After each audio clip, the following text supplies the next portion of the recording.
And we are live. Welcome to the Political Orphans. My name is Nico and I am your in-house conservative. To my left, Rob Ambrose, our token lefty. And together, we go through what's trending in the news. Our goal is simple. We want to show you that it's possible for a lefty and a righty to get along. And even if we don't agree, we're capable of having a conversation like normal human beings. Because remember, common sense has no political affiliations. What's going on, bro? What's happening, brother? I'm at the girlfriend's place for the weekend, so I got a stuffed here and it's sort of a new environment. So bear with me here while we figure it out. But other than that, looks like we've got a great show here. Well, it's man, funny how it's feast or famine, right? Sometimes there's nothing, and then the next day it'll just be 10 or 15 stories, and it's hard to know what to cover. Well, today's going to be funny because we've been talking about the tariffs for a while. Yep. Now that the tariffs are finally arrived, there's no tariffs for Canada or Mexico. Sort of a big nothing burger, right? And what I'm wondering, like, that's what I kept on thinking all morning is like, so now that the carbon tax has been axed. And for the people listening to this, I'm air quoting, and I'm doing it with my whole arm here, has been axed, and that there's no new tariffs. What is going to be the election about? Because that's all Polyev and Carney are speaking about is tax, tariff. What the fuck are they going to talk about? Are they going to have to actually do some real work and talk about their platforms? How crazy would that be? That's actually a good point. Because you're right, it's all tariffs. It's been all tariffs all the time, and you wonder, like, what are they going to talk about? And this is where I think it's really going to become clear how boxed in Polyev has been by Carney. Because again, what else are you going to talk about? Literally, Carney's pretty much on top of you in terms of your platform. He went so far to the left because he thought he was going to go against Trudeau. And then he just didn't leave any space. All Carney had to do was come in and just take a few steps to the right, and boom, there's no daylight whatsoever. So I mean, and by a few step, it's literally 1/2 step. Like he didn't run anywhere. He basically just this is what he does. He just rolled his chair like I'm doing right now. That's just shuffle over. Yeah, no, that's right. But yeah, it'll be interesting because what do you talk about? I mean, I guess there's immigration, but Polyev, he still wants fairly high levels, so I don't really see a huge difference between him and Carney. So yeah, it'll be interesting to see how that goes. I don't know. I really don't know. Hey, Shelly, what's going on? What's going on? That is Shelly, right? Cheryl. Shit. Yes. Just close. Put your name. Close. I can barely remember my wife's name. Polyev has been. Sorry, you get that one. No, go for it, man. All right. Cheryl here says Polyev has been talking about developing the North/Arctic as well. I've heard that, and I like that. I like to hear that. I think that's something that's needed. What's it called? The Ring of Fire or something? That mountain range has got a shit ton of minerals. I just, it's like you said, drill baby drill. Like, not even like I want to see drill baby drill, dig baby dig. I want to see all that stuff. I want to see us developing our natural resources because it's just sitting in the ground. It's not helping anybody, and we need the help right now. As much as we wonder what Polyev and Carney are going to talk about, I think it might be a good idea. It might be a good thing for Polyev that there's no tariffs, because that's all Carney can talk about. And even right now, as you'll see, I have a video from him, his latest video about this. He's still talking about this, the tariffs. He has nothing. Now that he, again, air quote, axed the tax, he has nothing else to talk about. If the tariffs don't happen, that means he's going to have to come clean as to, does climate change even exist anymore? Because if we don't have a carbon tax to prove it, obviously it's not real, right? Like he's going to get destroyed if the Carney. Oh yeah, 100%. Because what else is he going to talk about? That's all he's been talking about. But if you look at Polyev, I'll give him credit.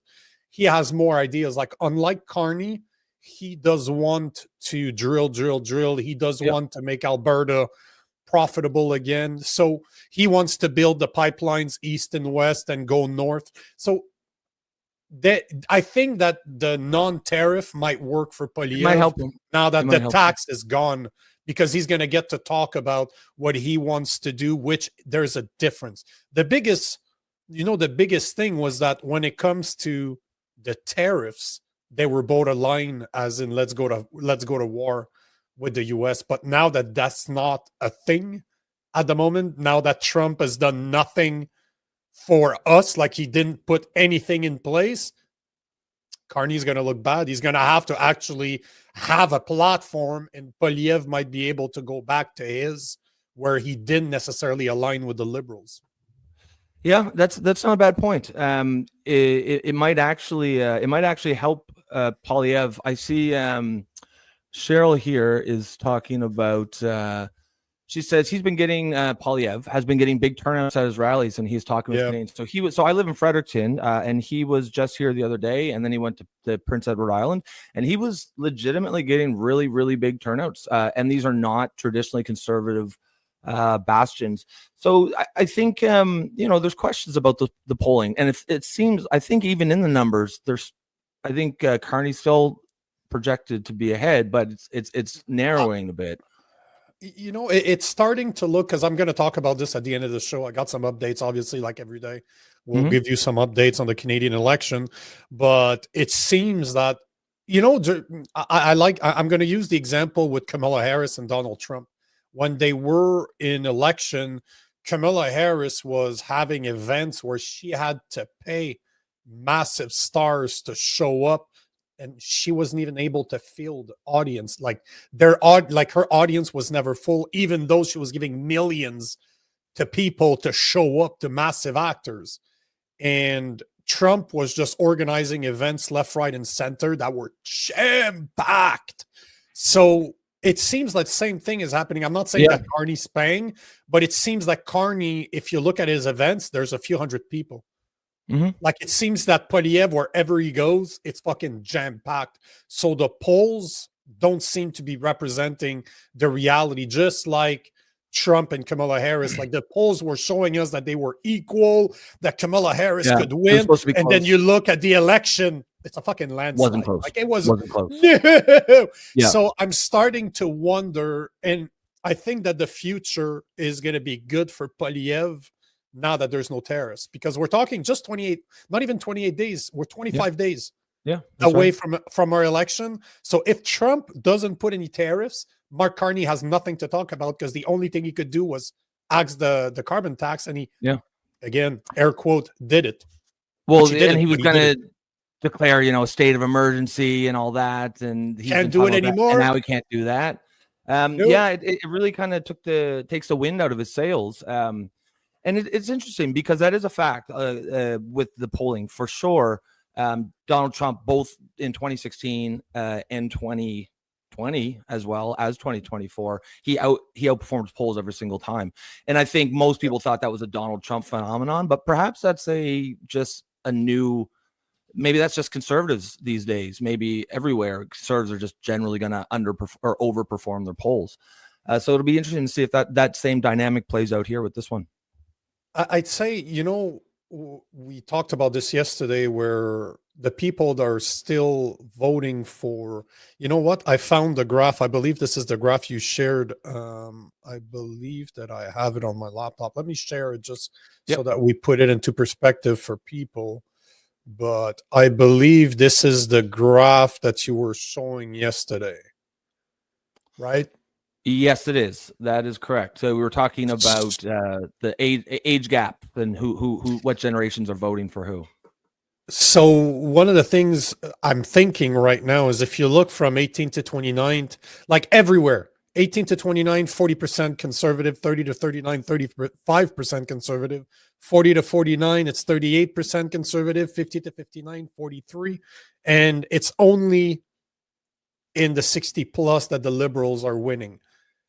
And they're probably the same people that answers polls. Because Yeah, most well, of the other I was people just that gonna are say, 59 and below yeah. are probably busy fucking working.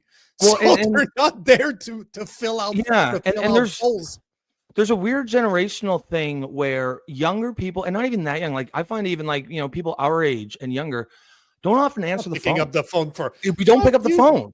But if you're 60 plus, it's just, it's built into the phone rings, you answer it. Yeah. And I mean, it sounds silly, but if you're getting the vast majority of people are in that 60 plus group, that they're the ones answering the polls, then of course the polls are going to skew the way that demographic skews. So that's definitely something to think about as well. And I think that might be one of the theories for why Trump has outperformed his polling. Again, it's men. For Trump, it was men that elected him. Men of all colors, black, white, purple, Yep. Mexicans, whatever you wanted. They're the ones that voted for him. But you had the impression, because women, liberal women especially, tend to be a lot louder than men. Yes. And I think the same thing is happening now. The 60, except for us, it's really an age group. But we'll see. We'll see what happens. But let's take some comments, and then, you know what? Let me answer what before we take the comments. Let me ask you guys the question of the day. And the question of the day is as follow. Do you think that Mark Carney had a role to play with Trump's decision not to put new tariffs on Canada, or was it just Trump and another negotiation tactic? That's the question I have for you guys. Rob, what do you think? Was it just Canada that kind of got away with it? Like, what about Mexico? I have a beautiful video to explain. Okay, all of course you do. But it's of course I do. I got a couple actually, but yeah. Normally, I would assume that the Prime Minister of Canada would have had something to do with it, but the fact that Carney seems to be like, he's almost proud of the fact that he's not talking to Trump, it makes me think maybe not.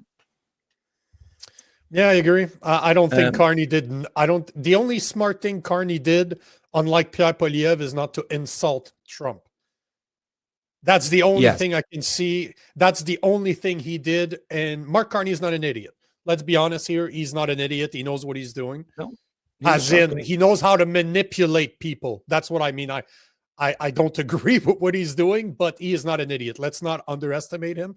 But at least he did not insult Trump, which, as we've said so many times, Trump takes things personally. So, Lisa Simpson. Kashmir, I believe this is the first time you're commenting. Carney, he says Carney can't debate or meme. I mean, that's the left is not great memers. He is a great meme. He is a great meme, but when developed by guys like me, I love to make fun of him. But yeah, you're right. Welcome, by the way, Kashmir. I don't think we've ever seen you, but thanks for your comment. Welcome. Yep. Keep it coming. Welcome to the Political Orphans. Yep. And actually, before we get into this, I'll just say the usual spiel, guys. This show is all about you guys. This is why we do it live. So please keep commenting, keep engaging. And if you want to like and share that, we would definitely appreciate it. Again, good day to all of our loyal viewers. And we got a jam-packed one in here today for you. Cheryl says, Nico, I voted PPC last election, Green before that. Wow, Jesus, Cheryl, it's all over the place. From what I heard from Max, although that's what, remember when Bernier was here? I don't, Cheryl, were you watching when we had Max on? Yeah. He was saying a lot of Green Party shifts come over. So that's kind of interesting that you're one of those people. She continues, he is looking to build a party, but doesn't even entertain winning. Unlike Trump, whose aim was to win. Yeah, I mean, I think Max knows, he's a realist. I think he knows he's not going to win. I think, like you said, he's just trying to build a party, which it's a little, it kind of, I think, is a bit demoralizing to voters, because if the leader kind of said he can't win, even though we all know he can't, I don't know. But there were people who said Trump definitely could not win, and then he did. The thing is, though, to elaborate on this, I agree with what you're saying. Yep. On the other hand, for all we know, all he's trying to do is just go to the debate stage. It's to be able to show a more conservative view of what's going on in Canada. And, is this really on Max that he has no chance of winning? Or is it really just showing that the conservative and the liberals are scared of him being on the stage and are taking that victory away from him? Because I can tell you, man, if that guy was on stage with Polyev and Carney, he would make them look stupid. Like he would push the envelope a bit more to the right, and both of them would he would expose Pierre Polyev as not being a conservative if Max was there. You could say, you could say that there'd be value in that, especially if you were 100%. A conservative or right winger, just the value that he would shift the whole thing to the right without Bernier there. Polyev doesn't have to address some of these issues. No. What is the reasoning for that? Like, do they even try to, or they just say no? Like, because I've never been clear about that. It seems ridiculous to me. You know what I mean? If you're the leader of a major party, and it's a small party, but it is a major party, you should be at the debate. Like, what is the harm?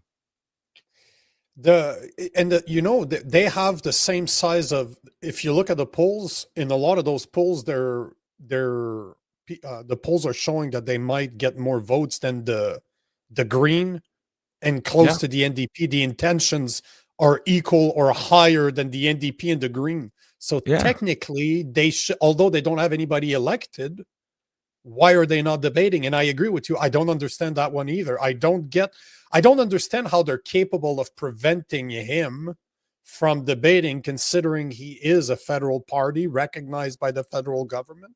So why can't he debate? Yeah, like I think we all know the real reason, but I'm just wondering, like, what's the reason they're giving? Like, what's the official reason that we all probably know is the bullshit reason? Because it's pretty hard to justify that. Again, I'm not a conservative, but I don't want. Same with like Marianne Le Pen. I am, again, she's a right wing party, or the AFD is a right wing party. Or sorry, she's what's their party called? I forget it, but anyways, but I still want to hear from. I want to hear from everybody. I don't want the government to tell me who I'm allowed to vote for. Let me hear from everybody, and I think most people feel the same. I agree. And you see here, I'm on their website right now of the PPC, and obviously, press release: the Leaders Debate Commission is again trying to exclude Maxime Bernier. It's saying here that the Leaders Debate Commission has once again changed its criteria so they can easily exclude the leader of the PPC as they did in 2021. Does it say what their criteria is? Is it like based on polling? Is it based on... Right here. I think it's right here. So, however, yesterday the commission announced that a key change dropping that criterion and requiring that party must now meet not one but two of these criteria. Number one, have at least one MP. Number two, have at least 4% on average in the polls at the beginning of the campaign. Or number three, run candidates in at least 90% of the ridings. That is a fuck. I think he's got 90%. And he's probably got... I don't think he has 90%. You don't think he's running that many? I thought he was running a lot. He might be, but 90% is a lot, bro. Yeah, considering that it's... he was... I don't know if you remember, but when he was on the show, he said that it took about 20 years for the Green Party to elect their first candidate. Yeah. So right now we're basically saying they changed the rules that's hard to meet. That means that it could take him 20 years for him to continue running in order to have that done. And yet I don't understand how, like, at least have one MP. If it took 20 years to the Green Party, the latest one to do it, it's going to be a long road. 4% on average. How can they have 4% on average at the beginning of the campaign when they don't let them debate? They don't let them be part of it. Is he not polling at 4%? Yeah, but I would argue that they probably don't even ask. Like the left-leaning media is not asking. No, they probably don't even ask about the PPC. So it seems that it's a bullshit. It's a bullshit call to prevent him from being on stage because it would make them look stupid. I mean, in my opinion, regardless of 4%, whatever, like they're a small, very small, but major political party. Their leader should be at the debate. That's my take. Kashmir, I don't think you want to go back up. You want to go back up. You missed a bunch of them. Oh. Start at Jason, because Jason, what's going on, bro?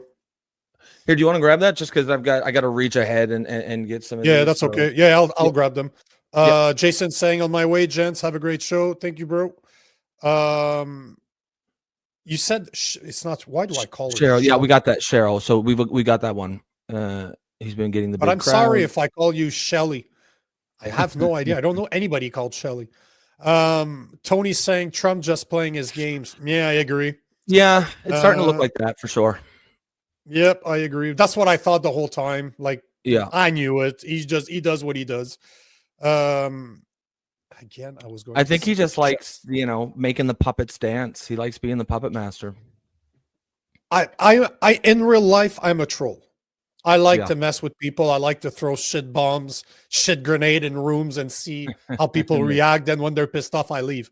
Yeah. But if you don't react to me, I'm like a child. If you don't react to me, I get bored and I stop doing it. Yeah. So maybe that's what happened. Trump's easy to deal with. Just ignore him, and he's just gonna stop. He's gonna turn to something else that will piss people off. That's all he does. Yep. Nico, I know, and I've seen many Gen Xers and boomers who wants a better future for our kids and grandkids. They do not support the liberals. And I hope that you're right, because, yesterday I blew a gasket on that. And unfortunately, that's not what the polls are saying. Like, unfortunately, a vast majority of the people that are being polled, at least, obviously that doesn't represent every single one of them, but I can tell you from experience, the people that I speak to, they're still voting for the liberals because they cannot imagine in their head to be voting for a conservative, which they're not conservative, but you know what I'm saying. So I hope that you're right. I absolutely hope that you're right. She also said that I have voted Green for years, thinking they cared about the environment and had a financial plan like conservatives. Yeah, nope. There are a few things that happen in the past. Green financial plan. Yeah. Yeah. Well, those two things don't go together, unfortunately. No. Unless taxing in that is it. Taxing that's the green plan. In the name of climate change is a plan. I guess it's a plan. Technically, it's a plan. It doesn't need to be a good one, but it's a plan. I found it interesting what Max was saying about why so many Green people or Green Party members were coming over, is because there's a lot of people that are in the Green Party because their primary concern is the environment, but not necessarily the climate change aspect of it. They're more. I think a lot of people feel like so much focus and attention is being placed on CO2 that there's no attention being placed on, degradation of the environment, plastics in the ocean. And there's a lot of people who care about that too. And so I think it's an interesting sort of split that's going on in the environmentalist movement. Kashmir is saying, I don't think Carney has anything to do with the hold on tariffs. Yeah, I think Trump is trolling all the Canadian government. Agreed.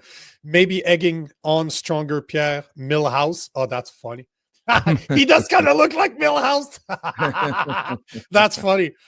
I don't think Trump likes liptards, and he can buy Carney if he wants. He's trolling until someone strong steps up to him to make a great deal with Canadians. And hi, yes, I'm first time here. What's going on? Yeah. And as always, you're joining a very smart group of people, and it seems that you belong. So hopefully we see you again.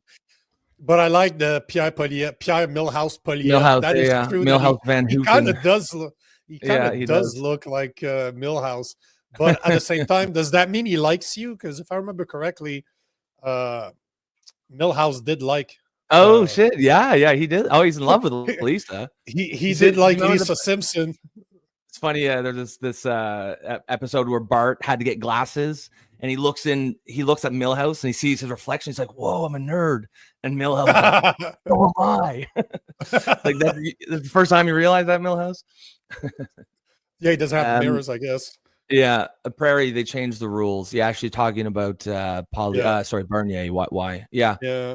That's pretty sketchy to change rules to specifically not allow someone.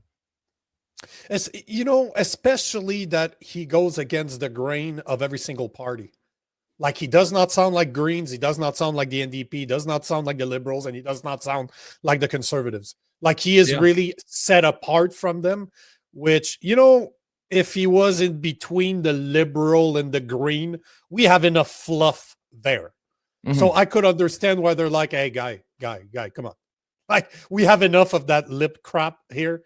But Yeah, considering that he's completely an outsider, it does not look good that they keep on changing the rules on him to make sure it does look bad, right? It's like, what are you worried about? What are you so worried? Like, he's not going to win, but it does, it does make you wonder why are you doing this? I think a lot of people just don't like that feeling of being manipulated, right? It don't make, even if you're not going to vote for Bernie, even if you would never vote for him.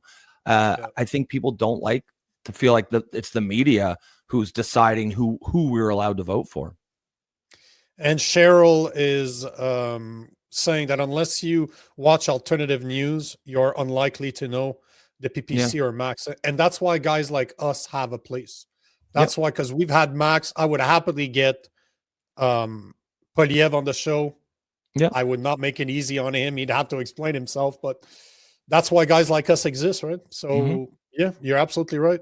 And I don't want to toot our own horn, but I'm just going to mention that a couple of weeks after Maxime Bernier was on our show, he was on Patrick Betts-David's show. And a couple of weeks after Billboard Chris was on our show, he was on Tim Pool's show. So basically, for the people, if you want to get to the next level, we are the gatekeepers. This is the stepping stone. No, we don't. No, you don't step over me. I open the door. Marketing matters. We're not a stepping stone. We are the gatekeeper. Yeah, the gatekeepers. The gate. Basically, PBD and Tim Cast, they get our sloppy seconds. That's okay. Yeah. Hopefully you can taste the French. Yeah, we got him first. Prayer is saying Max had enough. Then they changed the rules. That was my understanding too. Yeah, Max had enough. That's pretty sketchy. That's real sketchy.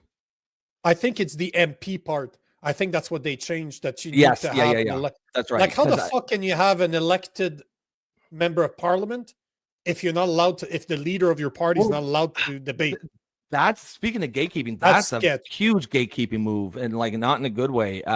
You're right, because how the fuck are you supposed to do it if you can't debate? It's a chicken and an egg. You can't get elected because you can't debate, but you can't get in the debate because you're not elected.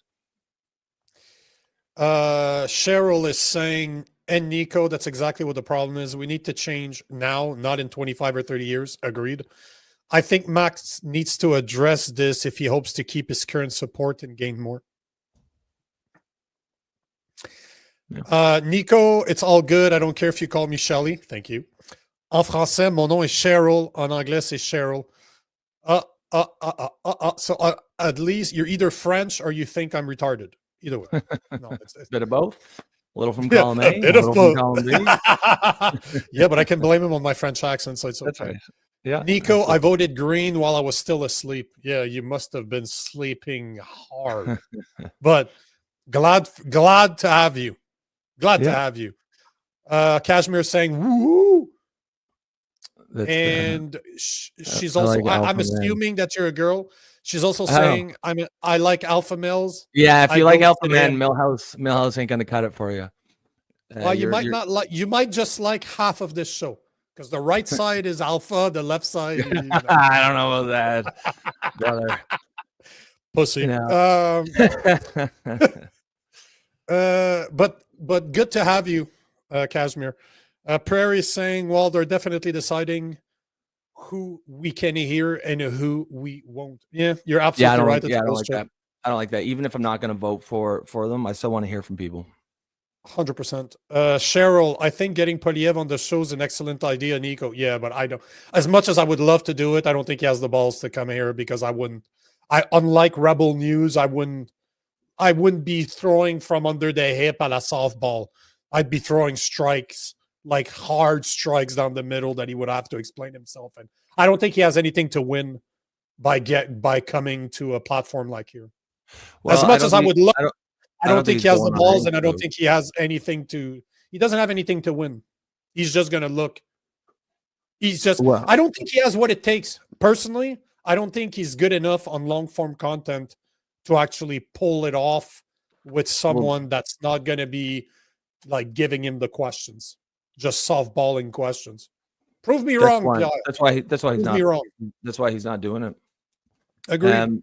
But we should, why not? Let's reach out to him. I'll send him a message. Yep. Can't hurt. We'll have anybody on. Come on, like any of the leaders. Get the Green Party on. NDP. Kashmir saying, Jag me. whose ring do I kiss? Who does she kiss? Well, you can. My girlfriend watches this show, so you can kiss Nico's. Hold on. Let me see.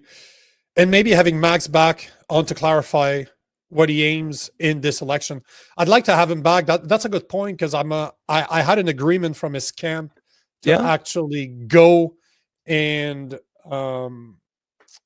have him on live, go one-on-one and sit down with him.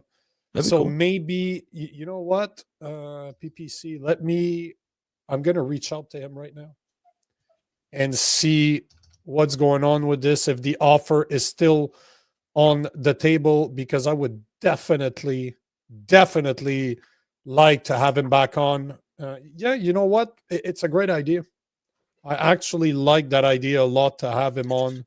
Well, again, even if it's not in person. If we're doing this thing where we're covering the election, I think we should reach out to all of them. That's there's no obviously we're political orphans. We're nonpartisan. I'd like to talk to anyone who's willing to come on the show. I'll talk to them. 100% d'accord. Well, I'm writing in French right now. Sorry, I'm 100%. Whoops, I was writing in French right now. No, I totally agree with you, man. I think it's a good thing to have him back on. I think I'm going to reach out. Like I said, I'm going to reach out to him right now. Man, Prairie, thank you. You always seem to suggest stuff, and I tend to listen when it makes sense. So yeah, good stuff. And let me see here. I can go down and get some of these here. I think no. Oh shit, there's a lot. Wow.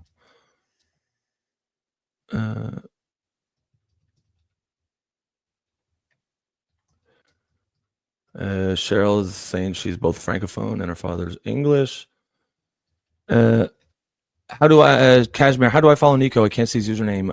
That is. It's written at the bottom. Frenchie? Is that it? At the gay Frenchie? No eye contact is the name. But exactly. at real Nico Lagan everywhere on whatever platform I'm on there, but especially follow me on X. That's the platform I'm looking to build. But yeah, Tony G says at the real Nico Lagan or the Homo Frenchie. Either one, same.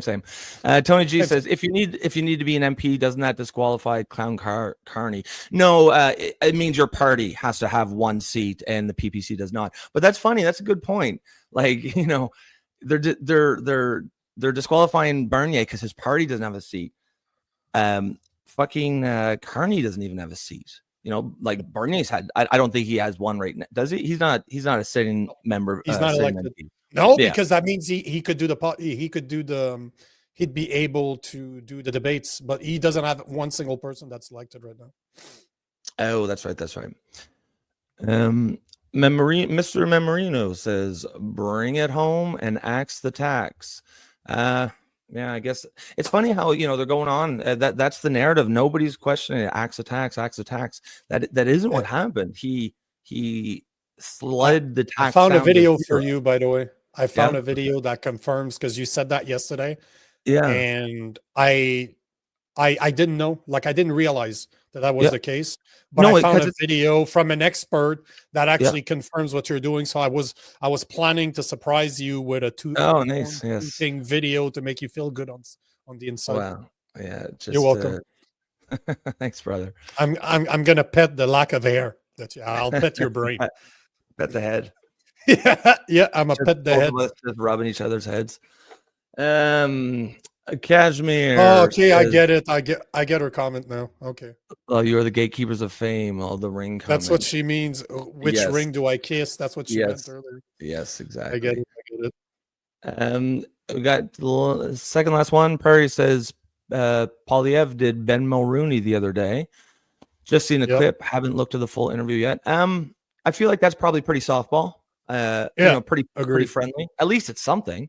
But I don't know why would he not do PBD? I feel like that would be, I'm sure it wouldn't be a softball, but he wouldn't be looking to trick him or trap him or anything like that. I Not think only that, but he has a massive team to produce a bunch of content. The guy, more than 10 million followers. And what were we saying the other day? Like 26% of Canadians have listened to at least one podcast in the past month. Absolutely. It reeks of weakness. If you can't handle what would be, like PBD is not going to be a, he's not going to be like a lapdog or a lackey, but he is by no means going to go after him. He's not going to be hard. And if you don't feel you can handle that, like that's weak. Because I'd be harder on him than Patrick Bet-David, no questions about it. Oh yeah, I would absolutely. I would rip into him for what he's done. So no, you said it. I think it's really just it looks weak. It sounds weak. Yeah. If it looks like a duck, sounds like a duck, probably a duck. Sounds like shit. It probably is. Yeah, exactly. I think we caught up. Okay, let's play a video right now. We're caught up. So again, the question for you guys: do you think that Mark Carney had anything to do with Trump's decision to not impose tariffs on Canada? Or was it just another negotiation tactic by the bad orange men from the United States? You guys tell us. On that note, I got a couple of videos that I wanted to show. First off, I found a great video that actually explains what the tariffs are about and gives a bit more perspective, unlike what the news is going to tell you right now. But let's play. I'm going to play. So there's two videos. I wanted to show a video about an explanation as to what the tariffs are. I have a video that shows what's happening to the stock market right now. And obviously, King Carney has responded to this, and I have a video about that. So let's start with the first one, where we explain what the tariffs are about. A spectacle in the Rose Garden yesterday. President Trump spent at least 45 minutes or an hour speaking, some scripted, some not scripted, and there was a bit of a MAGA rally sort of a vibe about the whole thing. There was a group of 20 or so U.S. steelmakers. I'm gonna stop him just because I found that board to be so funny. Like, what age are we? Like, are we in the 1960s where you're bringing an actual board? What is it? Like, what is on the board? Like, it says China. The reciprocal, like, what are the so it's actually an explanation. Like, we don't have screens, like we don't have like like it's the fucking US. Can they not have a massive fucking ginormous screen in the background to show this? Like, like all the new That's funny. Automakers who were there, and it was it was a bit of there was almost his full cabinet was there. Vice President Vance was there, and as he spoke, the world came to grips with the fact that this wasn't just going to be a flat rate on a across the board. It was going to be many different tariff rate numbers depending on which country we're talking about. China got hit with 50. China now faces China's imports into the U.S. face a 54% tariff, whereas 2 months ago, that number was 0. So we have gone from kind of 0 to 60 kilometers an hour, in terms of the effect on the global economy. So, yeah, it was interesting to watch the market reaction as Trump spoke. All the market knew was the 10% baseline rate, and then eventually, once it absorbed all the other numbers, the much higher numbers, stocks turned down. So the sentiment really kind of whipsawed there in the after. Just because you asked the question, the video's not finished, but I figured I would find. I found what the board was. So here is what he was holding. He's such a showman, eh? Like, you can picture him being like, all right, like a big who do we got on the top? It's China. Really? Oh, yeah. Like, just sliding it off. On it. Who do we have next? Is it Canada? No, it's Germany. Oh, that's fucking funny. I didn't think about that. He's just such a showman. This is what the board is, and as big surprise to Carney. By destroying Carney's whole campaign, there's zero about Canada. Maybe So- that's what he's trying to do. Maybe he's trying to hurt the liberal, the Carney. I don't know. Because it does. I think you're right. It definitely does help Polyev, because that was Carney's big. That was his big. They have to thing. campaign now. Yeah. They have to campaign now. But you know what? I think, like, obviously here in Canada, we really got fixated on our tariffs, obviously, because that's the ones that hits us. But that 54% on China, that is going to have massive global implications to the entire economy. That's going to just completely warp how our economy, the global economy, has worked for the last 40 years. If you hold your thought, I got a video about this too. Oh, okay. You You got a video for everything. Yeah, 100%. But this is Bloomberg, right? So we still we still believe like Bloomberg is still very financial savvy, and the next videos is Yahoo Financial. So I actually went to some of the best sources, but let's just finish this, and I'll show you We the heard other from video the US afterwards. Treasury Secretary Scott Bessent. He spoke to Bloomberg shortly after the announcement, warning against retaliation. But already we're seeing other countries ramping up their response to this as well. Talk us through some of the responses we've heard. Yeah, so far we've heard. So one of the few areas to avoid a big hit was Canada and Mexico.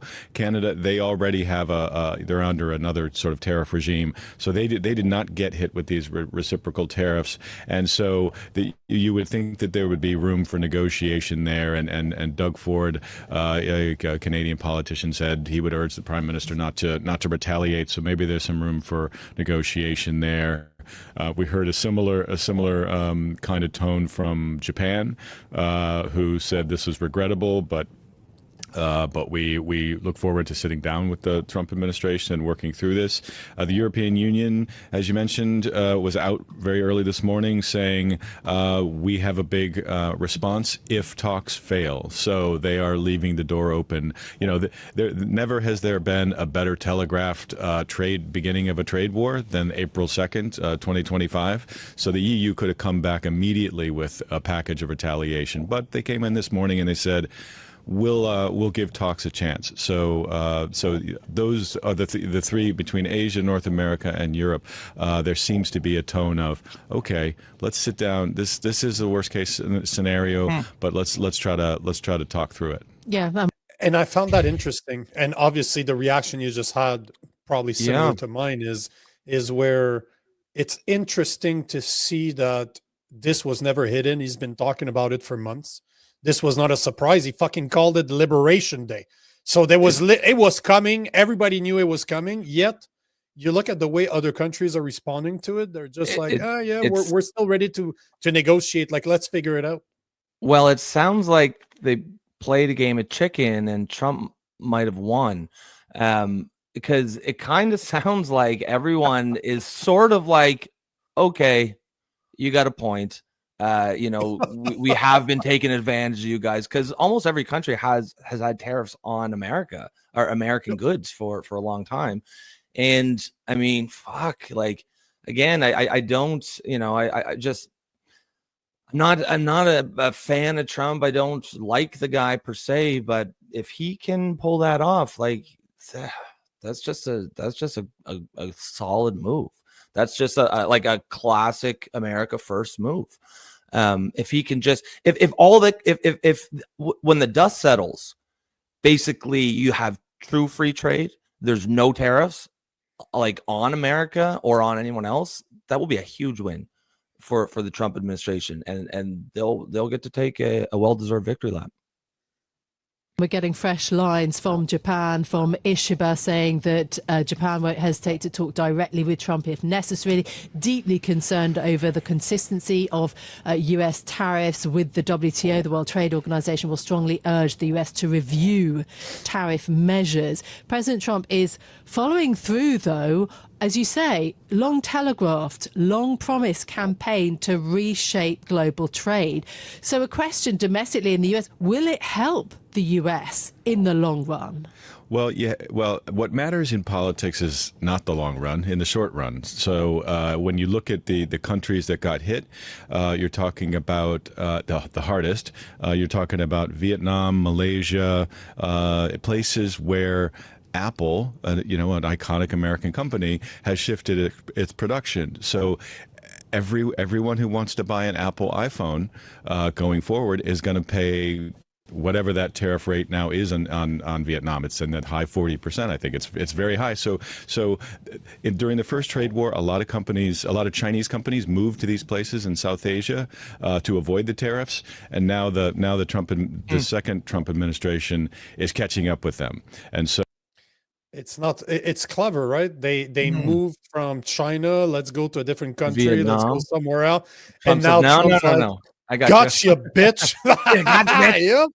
Gotcha, And but it's a good thing that Apple products are so cheap in the first place. So with those new tariffs, it's not gonna so much, right? You add fucking 35% to an iPhone? That's what is that? That's an extra $200, $300 on an already very, very expensive piece of equipment. And you know that that was done on purpose. For a fact that was done on purpose. Trump will say, "Okay, we'll make it here, make it in America." And I mean, if you could get Apple to make iPhones in America, that would be a signature achievement for a U.S. president. But I don't know if you remember this. That's what I was going to check right now. But Apple had announced, since Trump has been president. Yeah, it was on February 24th, 2025. Apple will spend more than $500 billion in the US over the next 4 years. Wow. So basically, they were teams and facilities to expand in Michigan, Texas, California, Arizona, Nevada, Iowa, Oregon, North Carolina, and Washington. Plans include a new factory in Texas, doubling the U.S. Advanced Manufacturing Fund, a manufacturing academy, and accelerated investment in AI and silicon engineering. So they're already looking to expand in the U.S. $500 billion is a good fucking amount of money. That's a crazy amount of money. But that was back in February, like 24th of February. Yeah. Imagine now. Feels like a lifetime Don't be surprised. But don't be surprised that Apple, because you'll see in the next video what's happening right now in the stock market. But don't be surprised if Apple comes back in the next week and say, you know what, we will construct, or we will build all the U.S. devices right here. So anything that is meant for the U.S. market, will make them in the Trump is just gonna, I'm winning. I'm winning. Yeah. And that will be the kind of a win that even his critics will have to hand to him. That's the kind of just bipartisan, just unambiguous win. Now, one way to think about like this global trade, the way that it's gone over the last 30, 40 years, you know how much money, like think of how much money China is putting into its military, into its infrastructure. You know, they're spending hundreds of billions, trillions of dollars. The vast majority of that money would have stayed in America if they did not move all the manufacturing base to China in the 70s and 80s. So as rich as America is right now, they would basically be America's economy plus China's economy. So there's a fucking ton of money at stake. And if Trump can even suck back 30% of the manufacturing capacity that moved to China over the last 20, 30, 40 years, he would probably be the unquestioned most jobs creating economic genius president in modern history. I think a lot of people, it's easy to forget how much that policy, when Richard Nixon opened up China in the 70s and all these manufacturing jobs went over there, it's easy to forget just how much that really hollowed out the middle class. And a lot of people are really even still angry about it. That's the wave that Trump won in 2016. Those angry people in the Rust Belt, and now it's coming back to bite them. The chickens are coming home to roost. And you know that what's going to happen. Like this only happened yesterday evening. Yep. You know that if Apple's ready to spend $500 billion over the next 4 years, they're going to add at least a 1 in front of that now that they don't have a choice anymore. And don't be surprised if Samsung does the same thing. Don't be surprised if most manufacturers are going to have to do that. At least they can keep whatever market, whatever products are not meant for the US, they can still continue producing them in China, for example. Yeah, exactly. Whatever is meant for here. Yeah. Yeah, because they have the biggest markets in the. It's the biggest. US is the biggest market. Yeah, the biggest consumer market in the world. If you're a player, you have to have access to it. You have to be there. And if the only way to be there is to make your products in in America, then that's that's a huge win for Trump, because it's all about dollars and cents, right? The reason why they ship to China is because even factoring in the transportation of the goods over here, it still was cheaper and it made sense. But if you slap a 54% tariff on that, then it will not make sense anymore, and then it will make sense to build here. And that's I suspected that's what he was doing when this all came about, and now I'm pretty confident that's exactly what he's doing.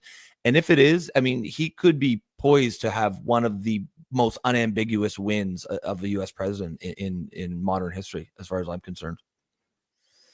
It's gonna be hard for his competition or his opposition to talk bad about him on these ones, because he's making moves that no presidents ever since Nixon have ever considered. Nobody's considered this before. Imagine if he makes it happen. And I think Americans are so frustrated with the government acting like, oh, we can't do anything to stop it. It's kind of like with immigration, right? For 20, 30 years, they keep saying there's nothing we can do about the southern border. Well, apparently there is. And it didn't take that much. No, you just need the political will to do it. And whether you like Trump or hate him, to see someone just come in and just sort of swing the big stick around, that's hugely appealing. And I don't think you're talking about his dick, right? No. So I got a feeling it's You ever see those tiny hands? I got a feeling. I was going to say, if you judge it. Yeah.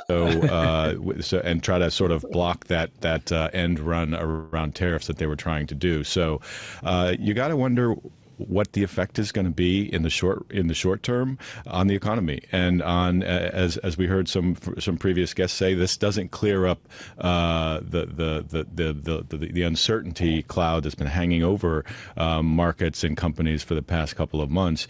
In some cases, it makes it even worse. There you have it. There you have it, man. It's Bloomberg. I think they explained it very well. I think it gave a really good idea of what's actually going on. But one of the things I found interesting is the way the market responded to this. Because if you've been, unless you're not an investor, you don't play the market, as we say, you might not realize that, or you might just hear whatever the media wants you to believe and freak out about it. But here's another video I found from Yahoo Finance. Yahoo Finance, yeah. Okay. They explain what's going on with the market right now, and with the type of commentary that we've made already, it might just make sense for them to come back. Like, he might just be able to pull a W by scaring the shit out of those big companies and just saying, you know what, we're done with this shit. You change or you're fucked. Because at the end of the day, like, look at a company like Apple. Nobody's talking about Samsung. Nobody's talking about Google. Nobody's talking about the other producer of cell phones, because they're not affected the way Apple is. So if you don't do something about it, you will lose massive market shares in the US, and not only in the US, but in Canada too. Imagine that they start producing the devices here in the US. Canada is going to take advantage of that too. It's right across the border. So, man, this could be a mass. Like, Apple has a competition in Android, but they have Google to worry about. They have Samsung to worry about. They have a lot more than just one. So that could be a massive mistake for Apple if they don't do exactly what Trump wants them to do. Yeah, and the thing is, like, when you see those numbers, like 54%, that's kind of a, it's kind of a weird number, right? Like, I suspect a lot of these numbers are very precisely picked to essentially, because You know, Trump, well, he doesn't really have the power to force a private company to do what he wants, but he doesn't need to. All he has to do is change the parameters so that it no longer makes sense for them. If it doesn't make financial sense, they won't do it. It's not like they love China.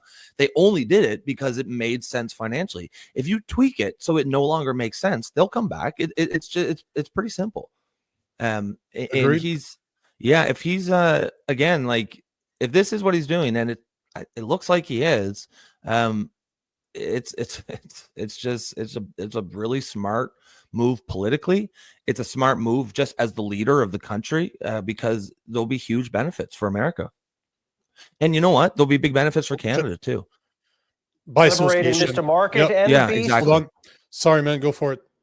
Yeah, no, I was just saying, just by, that's why we were saying, we've talked a little bit on the show where Canada might have to come up to a crossroads soon. Do we shift towards Europe, or do we shift towards America? And I mean, this is just more evidence that we should be shifting towards America, because again, if they get even 25% of the manufacturing capacity that they lost, that's trillions of dollars. And just by being next door, if they're friendly with us, a lot of that's going to spill over this way. Once again, we get advantage. We're taking advantage of being the little brother across the border. We're milking the American cow. Let's say that. Exactly. Trump has liberated Mr. Market, and the beast looks keen to now run through and over investors.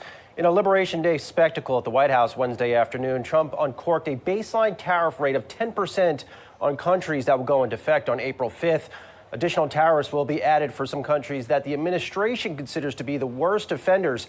Some of those alleged worst offenders are important sourcing and business regions for many large U.S. companies, such as Apple, Nike, and Walmart.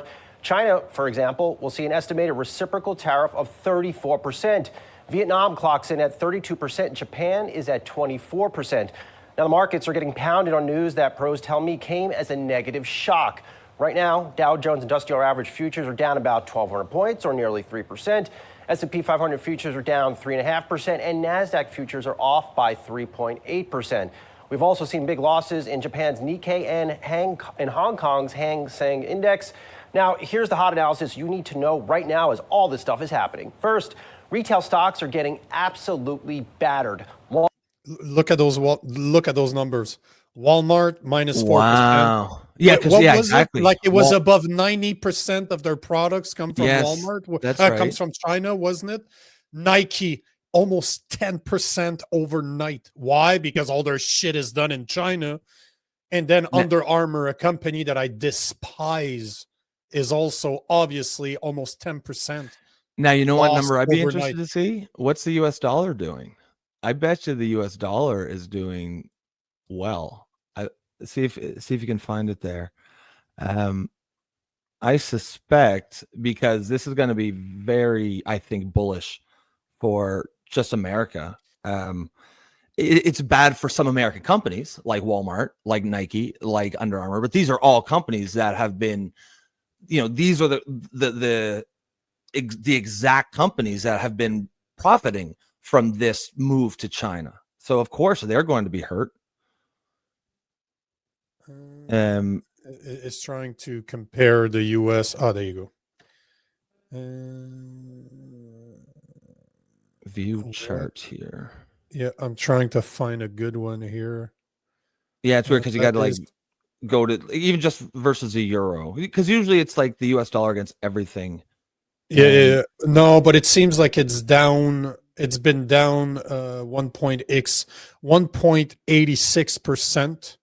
But the thing to remember, though, is that, like in the last video, tariffs are short term. Yes, that's right. That's right. So the market's going to correct itself, and I would be ready to bet that if you're going to compare a week from now, it will be up from prior to the tariffs themselves. But man, those numbers that you're seeing on screen right now, minus 4% for Walmart, minus 10% almost for Nike, and minus almost 10% for Under Armour, these people must be fucking flipping. Oh, fuck yeah. Oh, yeah. 10% of your share overnight? Damn. That's bad. That's really bad. And it's just going to continue getting worse because you got companies like Nike and Under Armour. They don't have products that are unmatched. Like, you don't look at a Nike or an Under Armour and say those are the best on the market. There's better products out there from smaller companies that probably are not much more expensive than they are, and they're produced right here in North America. So Nike and Under Armour, they should be fucking nervous that, a mid player, somebody that's been around for a while, that probably has enough money to launch a big marketing effort to just say, hey guys, unlike Nike, unlike Under Armour, our products are not made in China. They're made right here in the US. So why would you encourage Nike and Under Armour? Why would you face more and more tariffs and more expensive when you can just buy from us directly?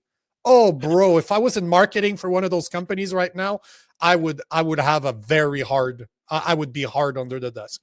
Well, yeah, and the reason these companies are, they're losing the stock price is because it will be bad for those companies. They won't make as much profit, but the money that they lose won't be lost. It will go into the pockets of American workers, right? It's going to be, it's bad for Walmart, yes, but it's going to be great for America.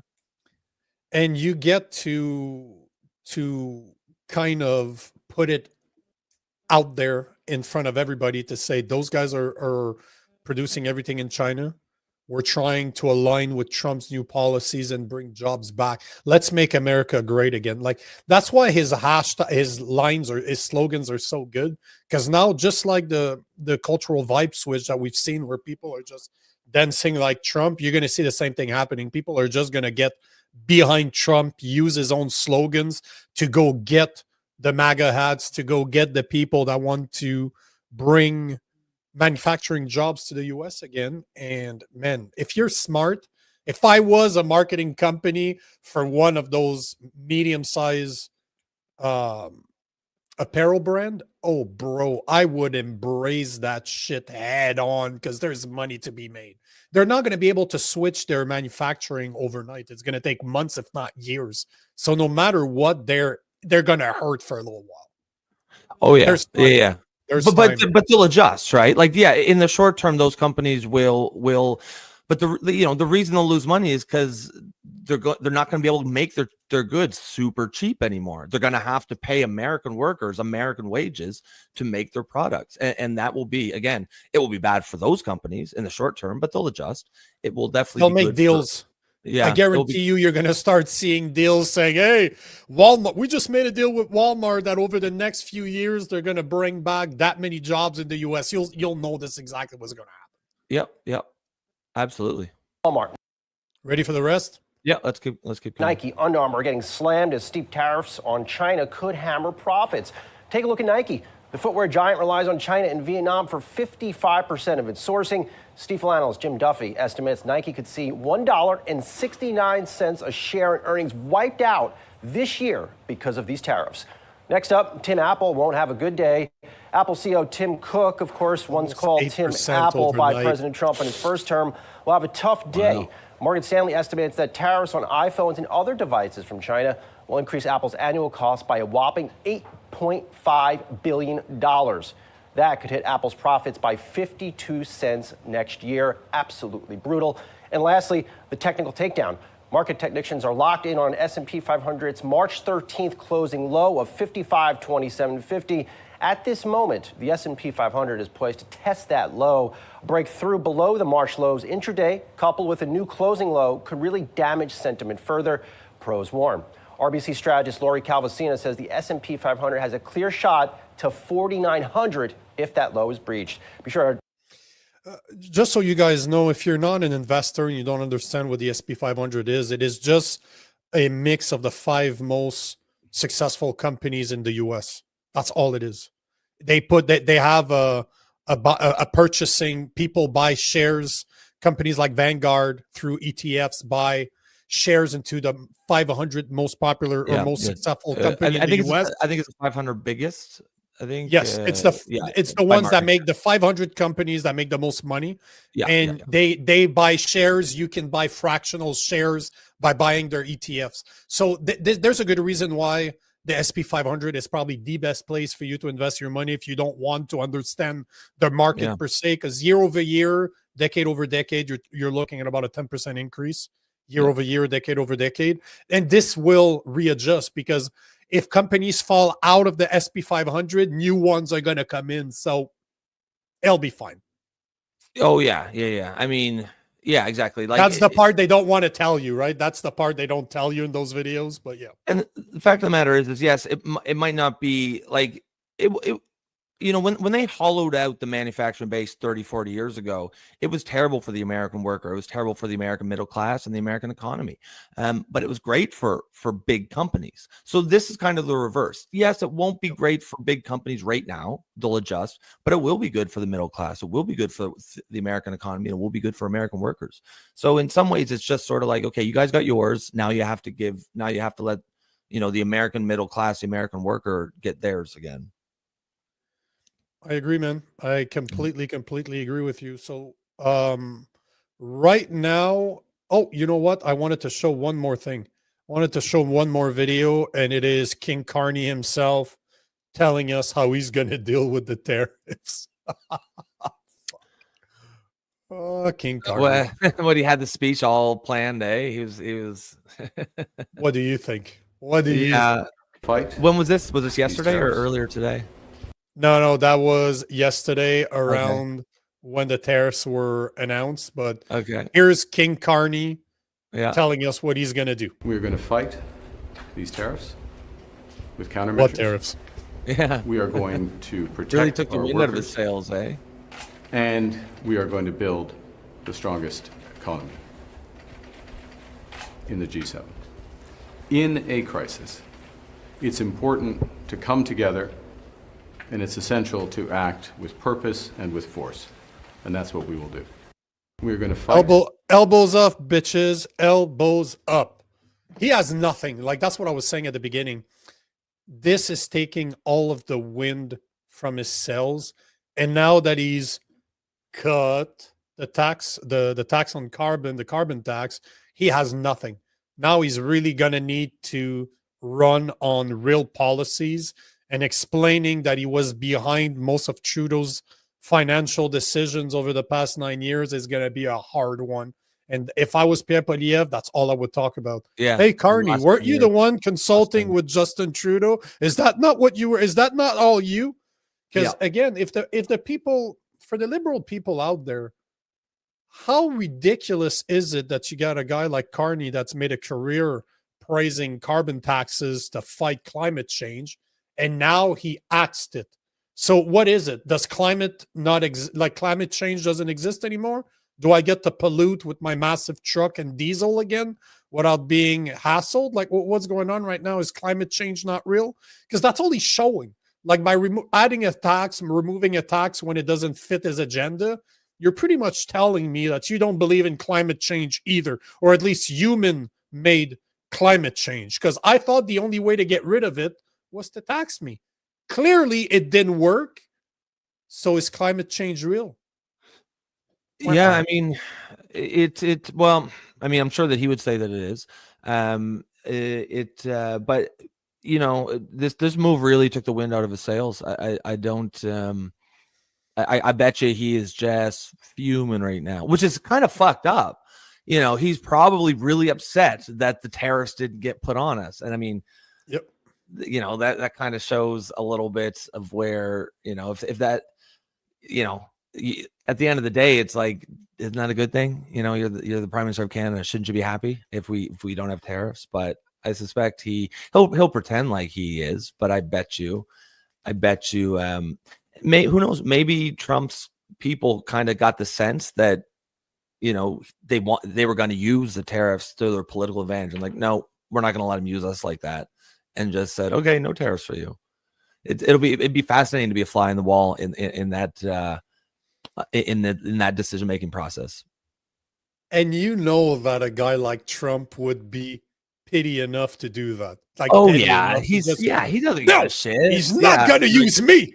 yeah, exactly. Oh yeah, I'll show you. No tariffs for Canada. No tariffs for you. At least he could delay them by a month. Just say, Yeah. you know what?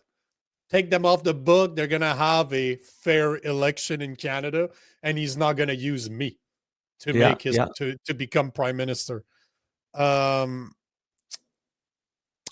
Kashmir Elon's. saying Elon's neurodivergent project with markers and post-it notes, the tariff poster boards. You know, this is the only thing that worries me about bringing all the manufacturing job back to the US is that this is going to be replaced by robots and AI. Like the technology is being built right now. How long is that going to be good for people? 5 years, 10 years? Maybe that's what they need to push that new AI technology and just have robots built it. So hopefully it does bring jobs back, but will it? I guess we'll see. Yeah. It's we're in fascinating times. For us, people like us, it give us a lot of content to talk about for sure. Thank you. Yeah, thanks, Rob. Thank you. Cheryl. Cheryl is saying, go for it. I've heard some people say that this is typical Trump, that he will prop someone up and then pull the rug out of pull the rug out from under them. I mean, he is that kind of deviant, he's devious enough to do that kind of stuff. And I honestly just kind of think he just likes it. I think he just likes fucking around with people. It's got to be pretty fun to be the most powerful man in the world, just fucking tariffs for you, yoink, just like pulling knobs and levers, and the entire world moves at your fingertips. Like that's got to be pretty cool. And he's probably just enjoying it. Luckily for Mark Carney, the fall to the ground is not a big one because he is pretty short. So yeah, he comes up to like his wife's like chin or something. Have you seen them together? You can always judge by door frames because regular door frames are just under 7 feet tall. So you can judge by how wide they are compared to the door frame and how tall. And Mark Carney, when people are so short, they look like they shuffle everywhere. Like, hey, hello. Yeah. They have to take a lot of steps to get where they're going. And that's what I see about Mark Carney. So the fall to the ground is not going to be a huge one. Okay, so Cheryl continues. Canada has also lost its manufacturing sector, starting with NAFTA, and then even more when most manufacturing moved to China. It would be nice to see Canada regain its. Yeah, true, but we also did gain a decent amount with NAFTA. We got a lot of pretty much the entire Southern Ontario automobile market came about as of NAFTA. But you're right, we also lost them as well. I think. I'd like to see closer ties with the States. I'd like to see. I saw someone on X the other day was saying like some sort of like Fortress North America would be kind of cool. Sort of like, not necessarily one country, but like closer ties. Sort of like almost maybe like what the EU is doing. They still have their own countries, but they're within the EU. It's one economic zone, economic bloc, and I think that would definitely benefit us, probably more so than it would benefit the America. If they were stupid enough to offer us something like that, I think we should jump on it. I would take it. If he tells me tomorrow I can trade in my passport, peace out, bitches. Yeah. I'm out. I'm out of here. So yeah, I agree. Got two more. Prairie is saying maybe Trump was tired of hearing how the problems in Canada are his fault. I don't think that bothers him at all. I think that he would be more irritated by the fact that somebody else is using his tactics to build himself up. That's the part that, like you said, I would so see him be, there's no fucking way he's going to win this election on my back. Yeah. So, what, Carney? Yeah, exactly. He hates, that's one of his things. He hates when people, take credit on his or get benefits off of him. He just hates the idea of it. And I could absolutely see him being petty enough to do that. And I agree. I think you're bang on that one. Yeah. Easy Yeah. way to shut that down. Yeah, well, he just did. And Yeah. I'm really curious to see how Mini Carney is gonna respond to this. I'm Well, he's really, gonna really have curious to to see. pretend like he likes it, right? He's gonna have to be like, yeah, no tariffs, because he's the fucking prime minister. There's like, if he comes out but like, I wonder if he's gonna be able to, because he's. I saw on X the other day a couple people saying like the guy just seems like he's just filled with rage. You know what I mean? Like we saw it with that interview, and he just seems like a really angry guy in a weird Just sort of remove the way. volume, like I was saying the other day, like I did on the show. Remove the volume and just look at his mannerism. He is not a nice Yeah. person. Like you have a feeling of a hate and evil coming from that guy. But you know what? Yeah, I I think agree. Carney kind of fucked himself because what can he do? He could literally go on and say, if it was any other president, Carney could go in and just say, guys, we're not getting any tariffs because I stood up to the Americans. If he does that to Trump, Trump is just going to go, bro, I took it off just because I wanted to fuck with you. Like he's dumb enough to actually say that out loud. He doesn't care. He does not Oh care. yeah. So no matter Oh what, yeah. Carney Absolutely. right now is dealing with a situation that he cannot address. What can he say? If we assume that Trump did this out of pittiness, what can you tell him? You can't respond to him in any way that's going to make you look good, or it might make you look good for 5 minutes until he sees your tweet and then goes on 20 different social media platform and blasts you saying, you know what, I didn't do that for you. I just love Canadians and they deserve to have a fair election as a prime minister. I did not want to get involved in your election. And I will deal with the prime minister, the next Canadian prime minister. No matter what, he could make it look. If I was Trump, bro, I would play this shit. But Carney's fucked. Like his whole platform's on this. He's gonna have to run a real election now. Yeah. I think that's a good point. Wow, what a crazy news day. I feel like it's one of those, like, it feels like a crazy news day, but I feel like, a month from now, we'll look back on it and realize it was even crazier than we actually think at the time. Like, I feel like this is just setting things in motion that we're not even sure about right now that are gonna happen. Love or hate Trump, he's not an idiot. Neither is his party. Neither is his administration. They know exactly what you're doing. And, like you were saying earlier, he's just like moving the levers everywhere. He's pressing on the buttons. And he's just like, ooh, everything is switching to my will. He knows what he's doing. He knows what he's playing. He's playing chess, and you and I are playing checkers. Like, we don't understand what the fuck's going on. Cheryl says, Robin, referring to canneries in Eastern Canada and our clothing industry. Oh yeah, I mean, like I live in New Brunswick, so I mean, I know exactly what you mean.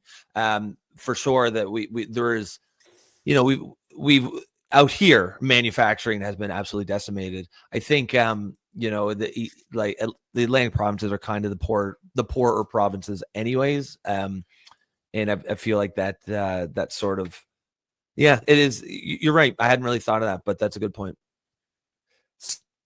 So my intentions were to show a longer video about the Tara Lich and Chris Barber update, because right now, there we go. There's an update. I was waiting for it. Good for you, Gary. That? God damn it.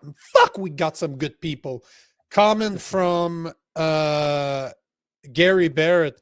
Breaking, Tamara Lich and Chris Barber found guilty of mischief. Yeah, but mischief?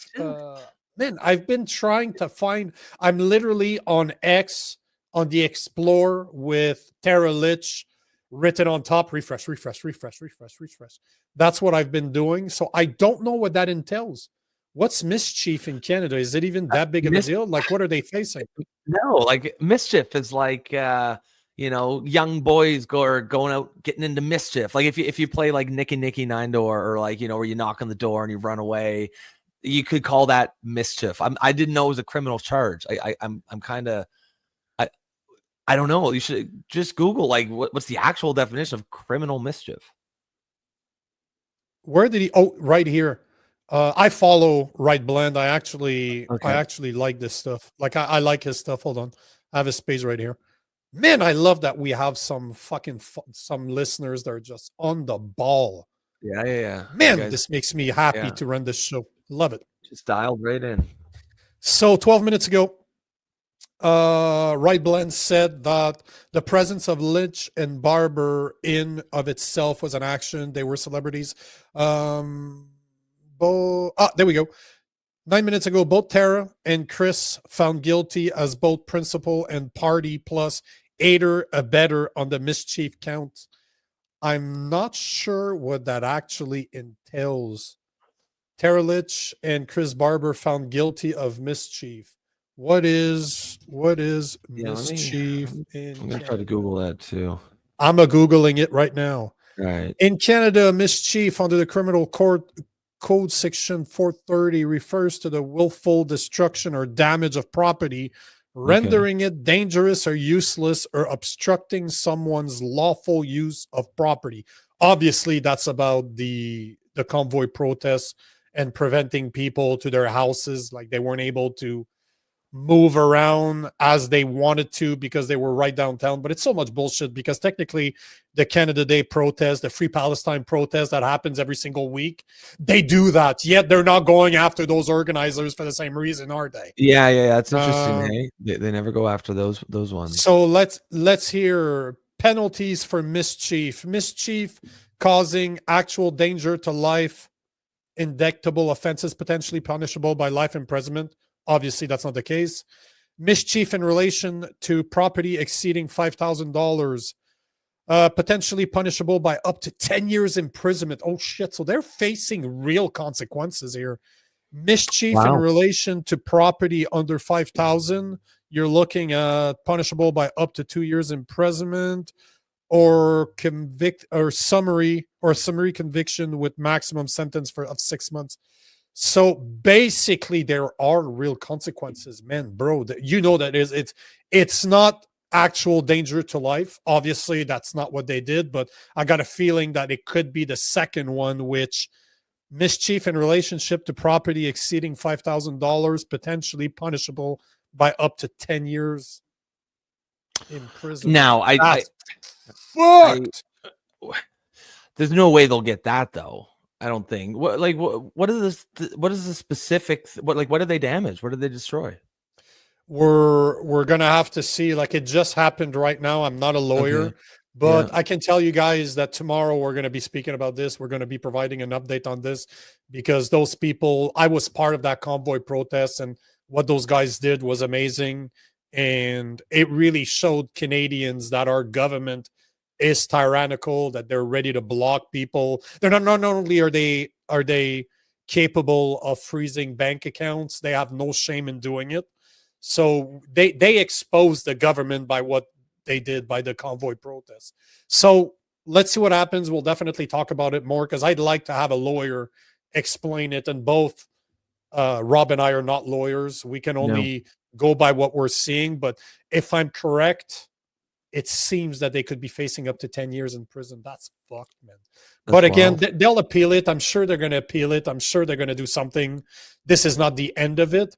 But what I would love to see is to have another protest. I would love to see another protest in Ottawa for this, because if this indeed sticks, I will go to Ottawa. We'll cover that. I'll drive up to Ottawa to go protest. I'm just an hour and a half away. So I will definitely drive up to Ottawa and go protest with the people and record this shit, because this is I bet you. Yeah. I mean, and it'll be interesting to see and who was especially it that, in election Kashmir? time. Was that Kashmir that brought that up? Or no, that was Gary. No, Gary Barrett. Yeah, thanks for that, bro, by the way. Yeah, love it. Thank you. Nice calling that. Is there any news on when the sentencing will be, or will that be another day, or is that going to happen? It's literally, you're talking 10 minutes away. Like when he broke it, like when Gary broke it, he must have been like, refresh. Yeah. So, but what I want to see though, guys, is if they do end up going to prison for this, we need to go down to Ottawa. Like, I will be there. I will happily go down there and protest this, because this is bullshit. I was part of all the protests during COVID. Definitely, we need to go there. Keep it light.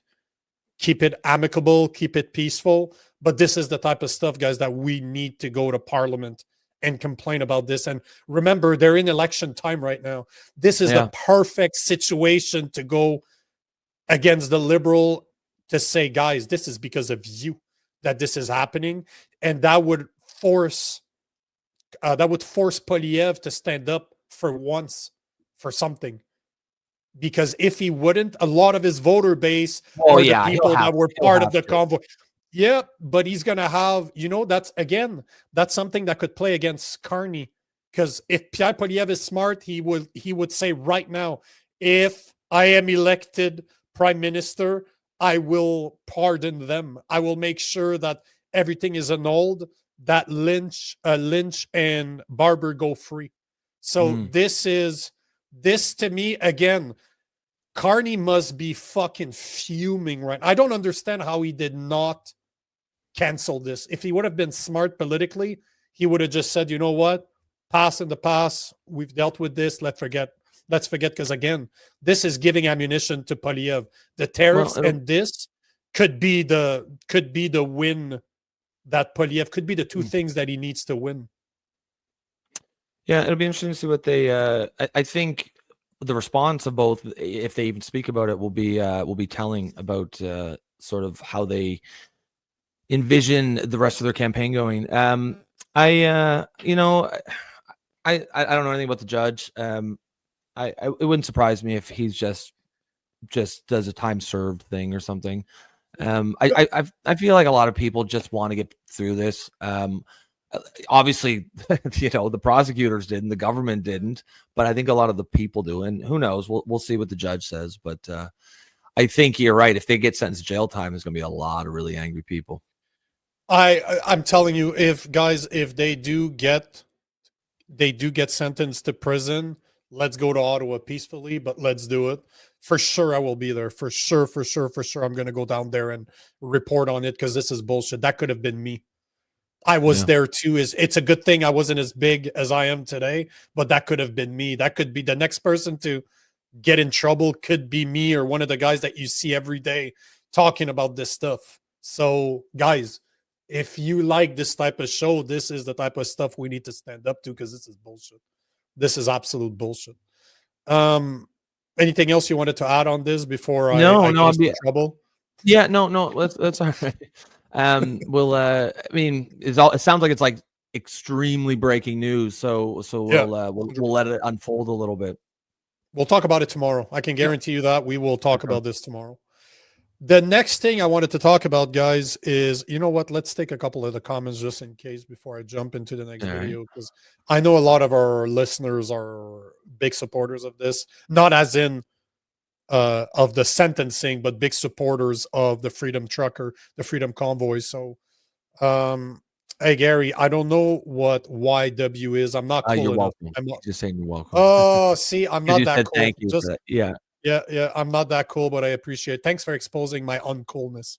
I appreciate it. Melissa Lim, what's going on?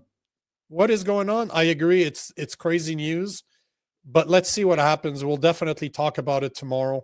So thanks again, Gary, Melissa. Again, it seems like it's a big deal to our Canadian listeners. And we're going to definitely talk about it. Perry is saying they did the same thing with Pat King, and he was concerned about the fate of Tamara and Chris today. And you know what? I don't know what is happening with Pat King, but I'm supposed to record something with him soon. I can't say. I don't know if his new podcast has been out, but there's rumors that he does have a new podcast coming out, and I could be very close to him. So I definitely want to go see him, but I can't spoil anything because I don't know him enough to know this. I shouldn't know this. No, actually I should because he admitted to it. But all to say that we'll follow up. I definitely want to record something with Pat King. And if something happens in Ottawa, I'm going to show up there because this is not right. And Cheryl is saying that Rob, apparently they're going after Pat King for a beggar sentence even after he was sentenced. You know what? If that's the case, let's expose this. Let's talk about this because this is bullshit. This could be you and I, bro. This literally could be you and I. So fuck. We'll we'll let it unfold, but maybe I just want to always look at the bright side. But I had hoped maybe they were just willing to like let bygones be bygones, but maybe they want to hammer them, maybe want to throw the book at them, and that would be pretty fucked up. Well, they're going to pay the price for it this time. I guarantee you that. I know a lot of content creators in Canada, and we have a massive audience. If you pull us all together, we're going to be able to impact this. So let's keep an eye on it. But this is interesting, Gary. Yeah, why do you not trust? Yeah, that's interesting. I can't say I understand why, but I'd be curious for you to explain why you don't trust Pat King. I don't like his new friends, is what he's saying.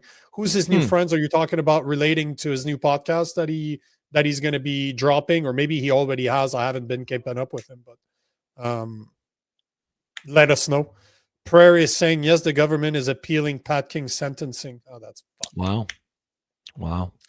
And Cheryl is saying, I heard somewhere that they are intending to go after everyone who made a donation to the convoy. That's wild. Pierre Poilievre built his platform on the Freedom Convoy, although he never stood for anything. Once it was at the end, he started talking about how he was for them. He's going to have a chance to do something, and this is not good for Carney. Nothing of what's going on right now is going to reflect good on Carney. So he doesn't have the tariffs anymore. Now we're looking at a situation where Pierre Poilievre could literally say, I will make sure they don't see jail, that Pat King doesn't go, that Tamara doesn't go to jail, that Barber doesn't go to jail. We're just going to remove everything. He has a chance to stand up for something for once. So let's see what Pierre Poilievre is, but it seems like it's not good for Mini King Carney. Gary Barrett is saying that I will leave it there. He'll leave it there, just saying he doesn't. I get it, bro. All good, man. We appreciate, but thank you for breaking the news, bro, because I was looking at this. I was refreshing my screen too, so good for you. And I agree, Prairie, it's a double whammy for Carney. Hey, that rhymes. Double whammy for Carney today. I love it. Anything you want to add before we jump into the next one? It's two things I think are going to hurt Carney. Poilievre, for him, it seems like a no-brainer. He's got to be, this will give him something to sort of, it'll actually give him something to talk about, so people don't say, well, why isn't he doing anything? Why isn't he saying anything? At least now it kind of fell into his lap, right? It's pretty easy. What he needs to do is just go out there and talk about the miscarriage of justice and all the things. But we'll see. Maybe he'll fuck that up. Maybe, he's been fumbling the ball so hard in the past couple months. Maybe who knows? Yep. Yesterday I said that he was on his way 40-yard line to the goal. Yeah. He fumbled on himself. There was nobody there. He just dropped. Yeah. Carney picked it up, but it seems that he's dropping the ball too. And now they're just looking at each other like, should I pick it up? Or who knows? You take it. You take it. Who's taking it now? So we'll see. We'll see. Yeah.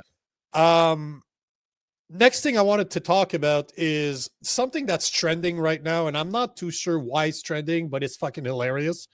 So I wanted to talk about Rachel Gilmore. I don't know if you guys heard about her. I don't know. I had no fucking clue that woman is.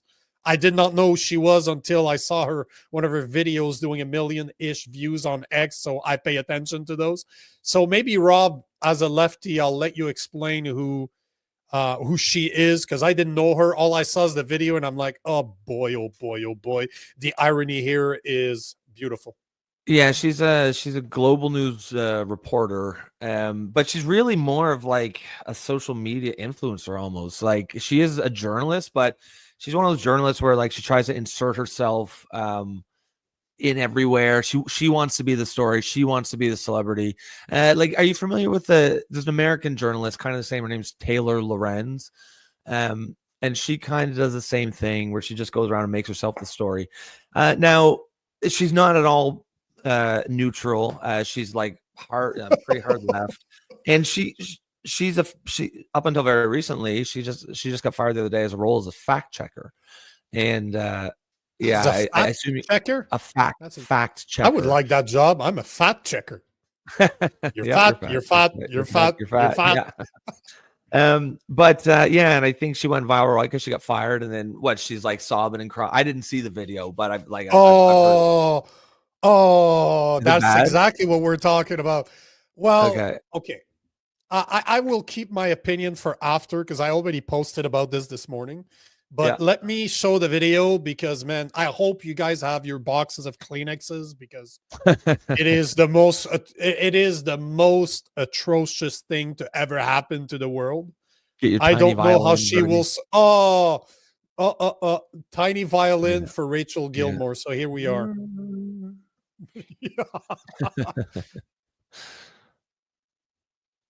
Video's loading. What's the real impact of the harassment that I have to deal with? After CTV Your Morning announced that I would be joining them every Friday of the campaign to do a fact check, a bunch of bad faith right-wingers who hate me for no other reason than I have reported accurately on the things that people they agree with politically have said and done. They just swarmed, including someone who up until a week before the election was Pierre Poilievre's main spokesperson and is still on Pierre Poilievre's team. And yesterday, CTV called me and informed me that I've lost this career opportunity.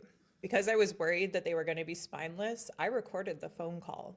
And in that phone call, CTV made it extremely clear that this was being canceled because of the online backlash, not because of my skill set, not because of anything that I have said or done, but because of the way that these bad faith trolls were talking about me online. Bad faith trolls and a member of Pierre Poilievre's team. Before I play you any of this audio, I want you to understand that this is why these guys do this. This is why I get harassed so badly, because they know that it'll work. If you see someone reporting on far right, on threats to democracy, on the rights of trans people, and you bully everyone who gives them a career opportunity anytime they achieve anything, and then those career opportunities get taken away, you're going to realize that it works. And now, because CTV just caved to this pressure for no other reason than the backlash that these guys intentionally inflicted on me, they're going to know that they can do it again. This is a direct attack on journalism, on the freedom of the press, dummy. and frankly, it really, really is crushing for me. Here's the phone call, and you can decide for yourself. This is Rachel Gilmore. Is this Jennifer? Hey, it is. How are you? I'm okay. How are you doing? I'm doing okay. Thanks for calling me back. Yeah, of course.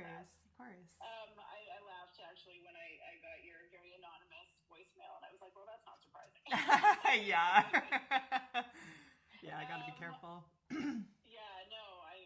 realize. I wanted to call to talk to you about the planned appearances that you discussed with our team on the show. Yeah. I'm sure you're well aware. So not only is she outraged that cancel culture that she's been part of for years. Yes, finally she's caught up to exactly the her. kind of person who's ground zero of Oh, no. cancer. I got another one. I got another video of something she posted about 3 years ago to show you the type of individual that she is. But what I find fucking hilarious is that cancel culture is a tactic that the left invented. Now she's mad that the right is like, oh shit, I guess we're more powerful than we thought, so we're going to use your own tactics against you. And she's almost crying. Like, ah! But you know the best part is? What a fucking moron.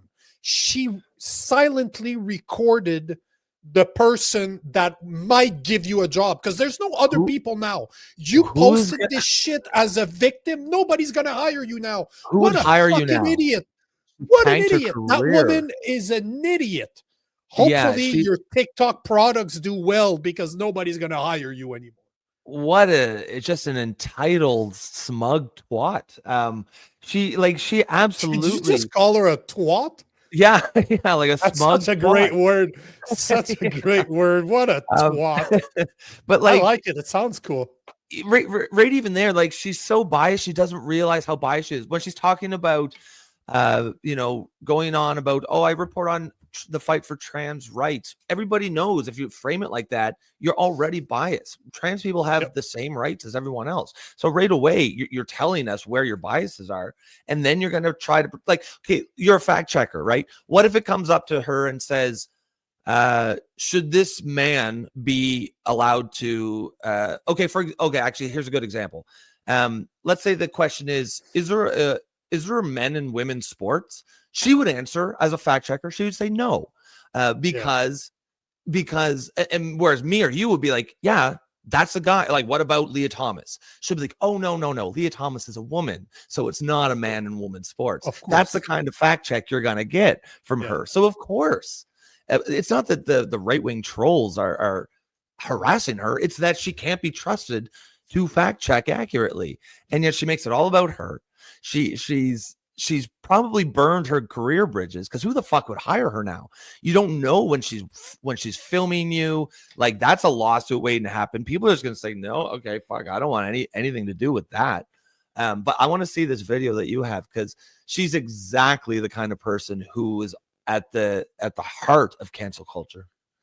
You know, two things here. I reached out to her this morning to say if she wanted to tell her side of the story, I'd have her on. We'd have her on. Obviously, God, that would be good. I reached out. I'm just, I'm going to be able to say, like, mainstream media where they're like, we reached out to them for comment. Yeah. They never got back to us. I reached out to Rachel Gilmore, but unfortunately, we haven't heard back from her. And it's funny because media always uses that as a way to, like, that's why that's exactly why I'm saying this. We reached out to her for comments, but she has not replied to us within the next 5 minutes. So obviously she doesn't want to talk to us. You know what's funny? I'm looking at her Instagram account. She has 56,000 followers. I had about 30 on my Facebook a year ago until I got canceled, until they literally banned me. I cannot open. There's nothing I can do to get my accounts back. And I was doing, above 10 million views. I guarantee you I'm making more views than her on common sense content. And yet she's crying that she's getting canceled. Bitch, please. Bitch, please. I got canceled for real for talking about the real stuff. You are just, the only reason you have an audience is because you seem like a good looking girl and you're pandering. You're a girl that gets to cry about, I'm such a victim. But before you feel too bad before you play your violin and you feel too bad for the pretty girl, let's watch this video that somebody posted this morning. And I'm like, oh man, I really need a board that says, gotcha, bitch. That is listen to what she said during the pandemic. This is what she had to say about guys like me. Listen to this. Okay. Are you going to invite your unvaccinated relatives to sit at the dinner table with you this Thanksgiving? Experts are saying you might not want to risk it. Here's why. According to one expert from McMaster University, vaccines are super effective, but they're most effective when you're surrounded by other vaccinated people. If you invite someone who isn't vaccinated, there's a risk of having a breakthrough case. Now, breakthrough cases are pretty rare. There's only ever been about 8,000 in Ontario, but kids can't get vaccinated yet. So part of keeping those kids as safe as possible is telling that one uncle who chooses not to get vaccinated that he might have to sit this one out. One bioethicist said that that's actually the more ethical thing to do. She also said you should try talking to your relatives about how safe vaccination is. The best way to do that is to start the conversation from a place of respect and empathy. Say things like, I understand you're feeling pressure. I know you're freaked out, but here's why this is important. You can read more at globalnews.ca. She's like, you should cut off your family members and not invite them. But come approach them with respect, though. Like, come on, man. Like, what do you? Fuck, she's such an idiot.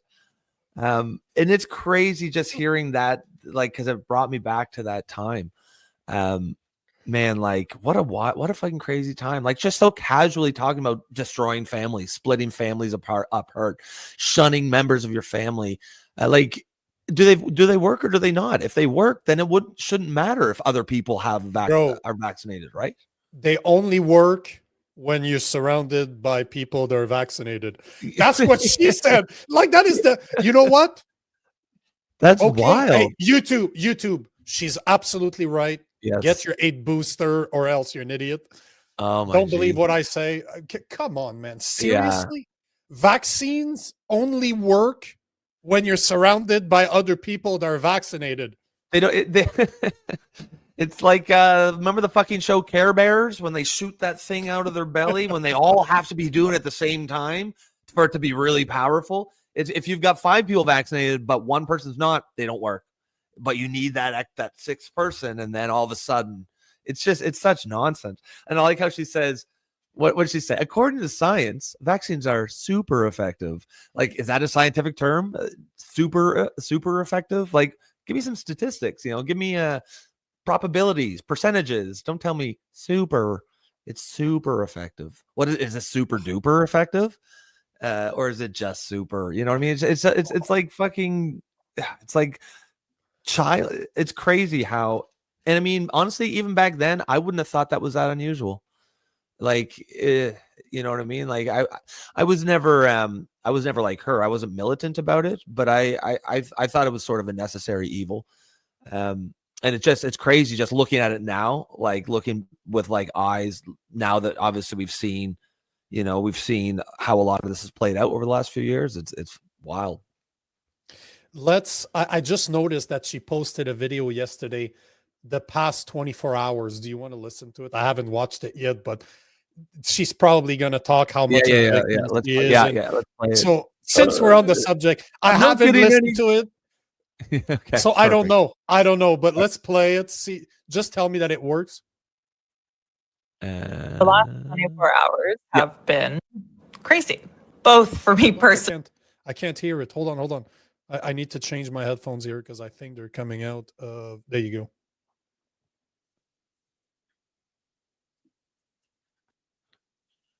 I can hear it. Yeah. Oh, no. Can't hear it now. Can you hear it on your end?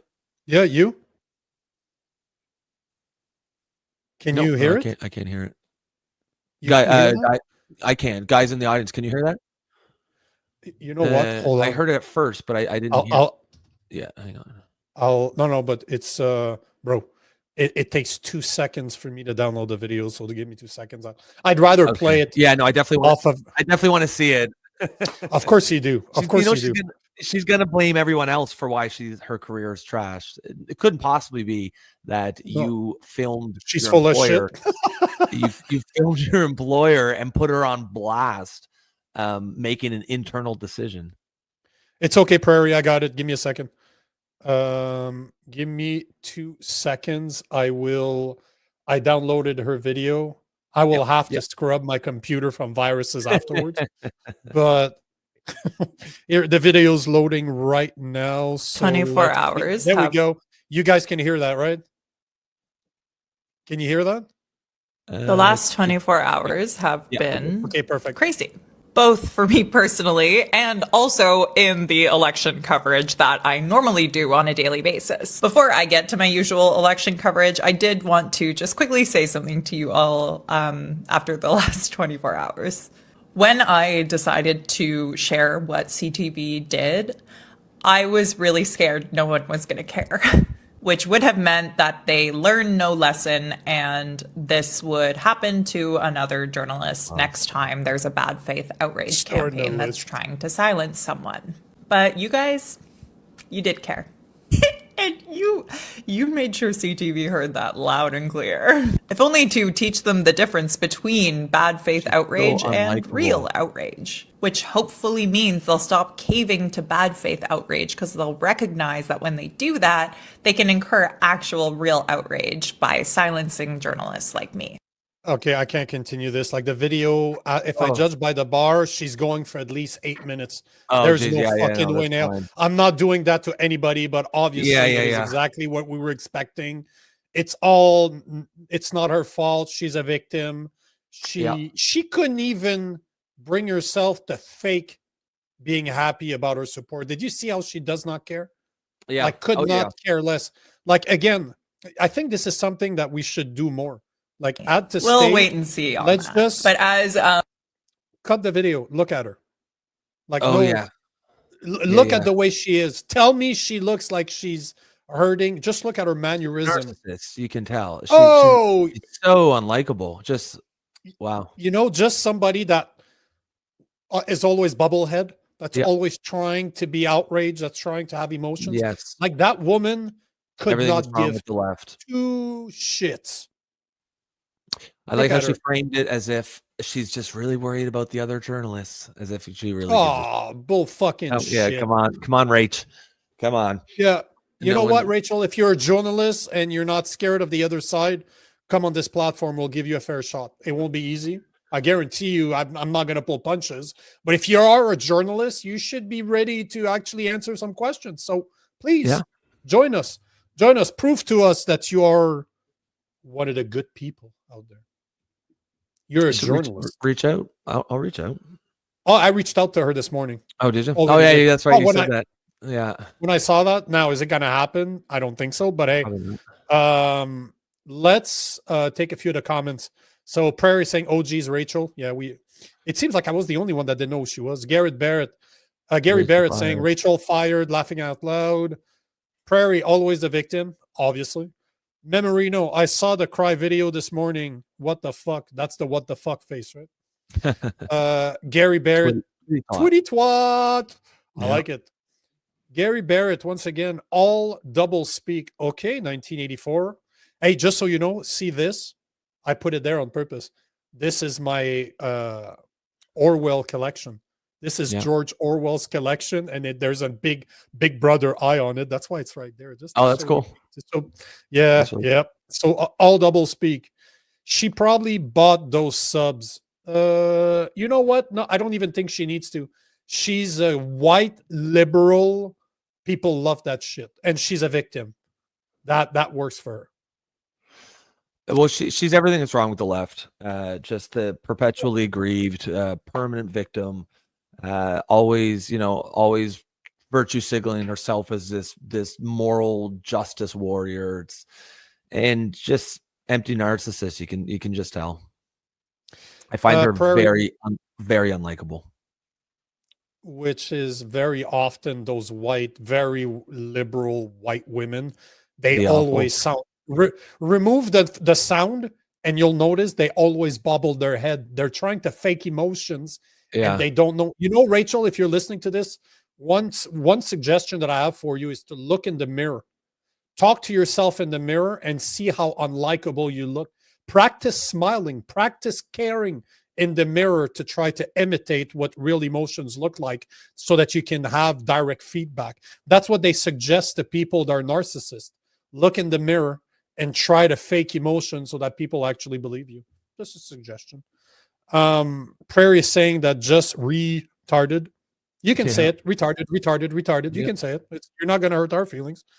Melissa Lim is laughing. Yeah, poor victim. You shouldn't laugh at her. That's not funny. Prairie's laughing. Kashmir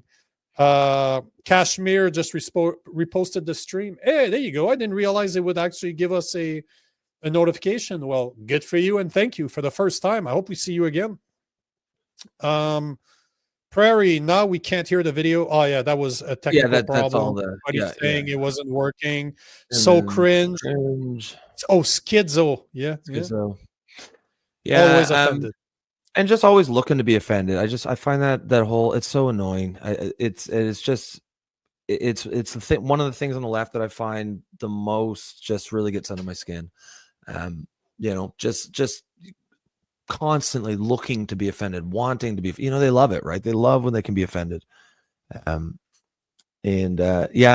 really hope that within a week or so because right now she thinks, oh, I got so much support. Yeah, okay, well, let's see what happens when I try to get a job.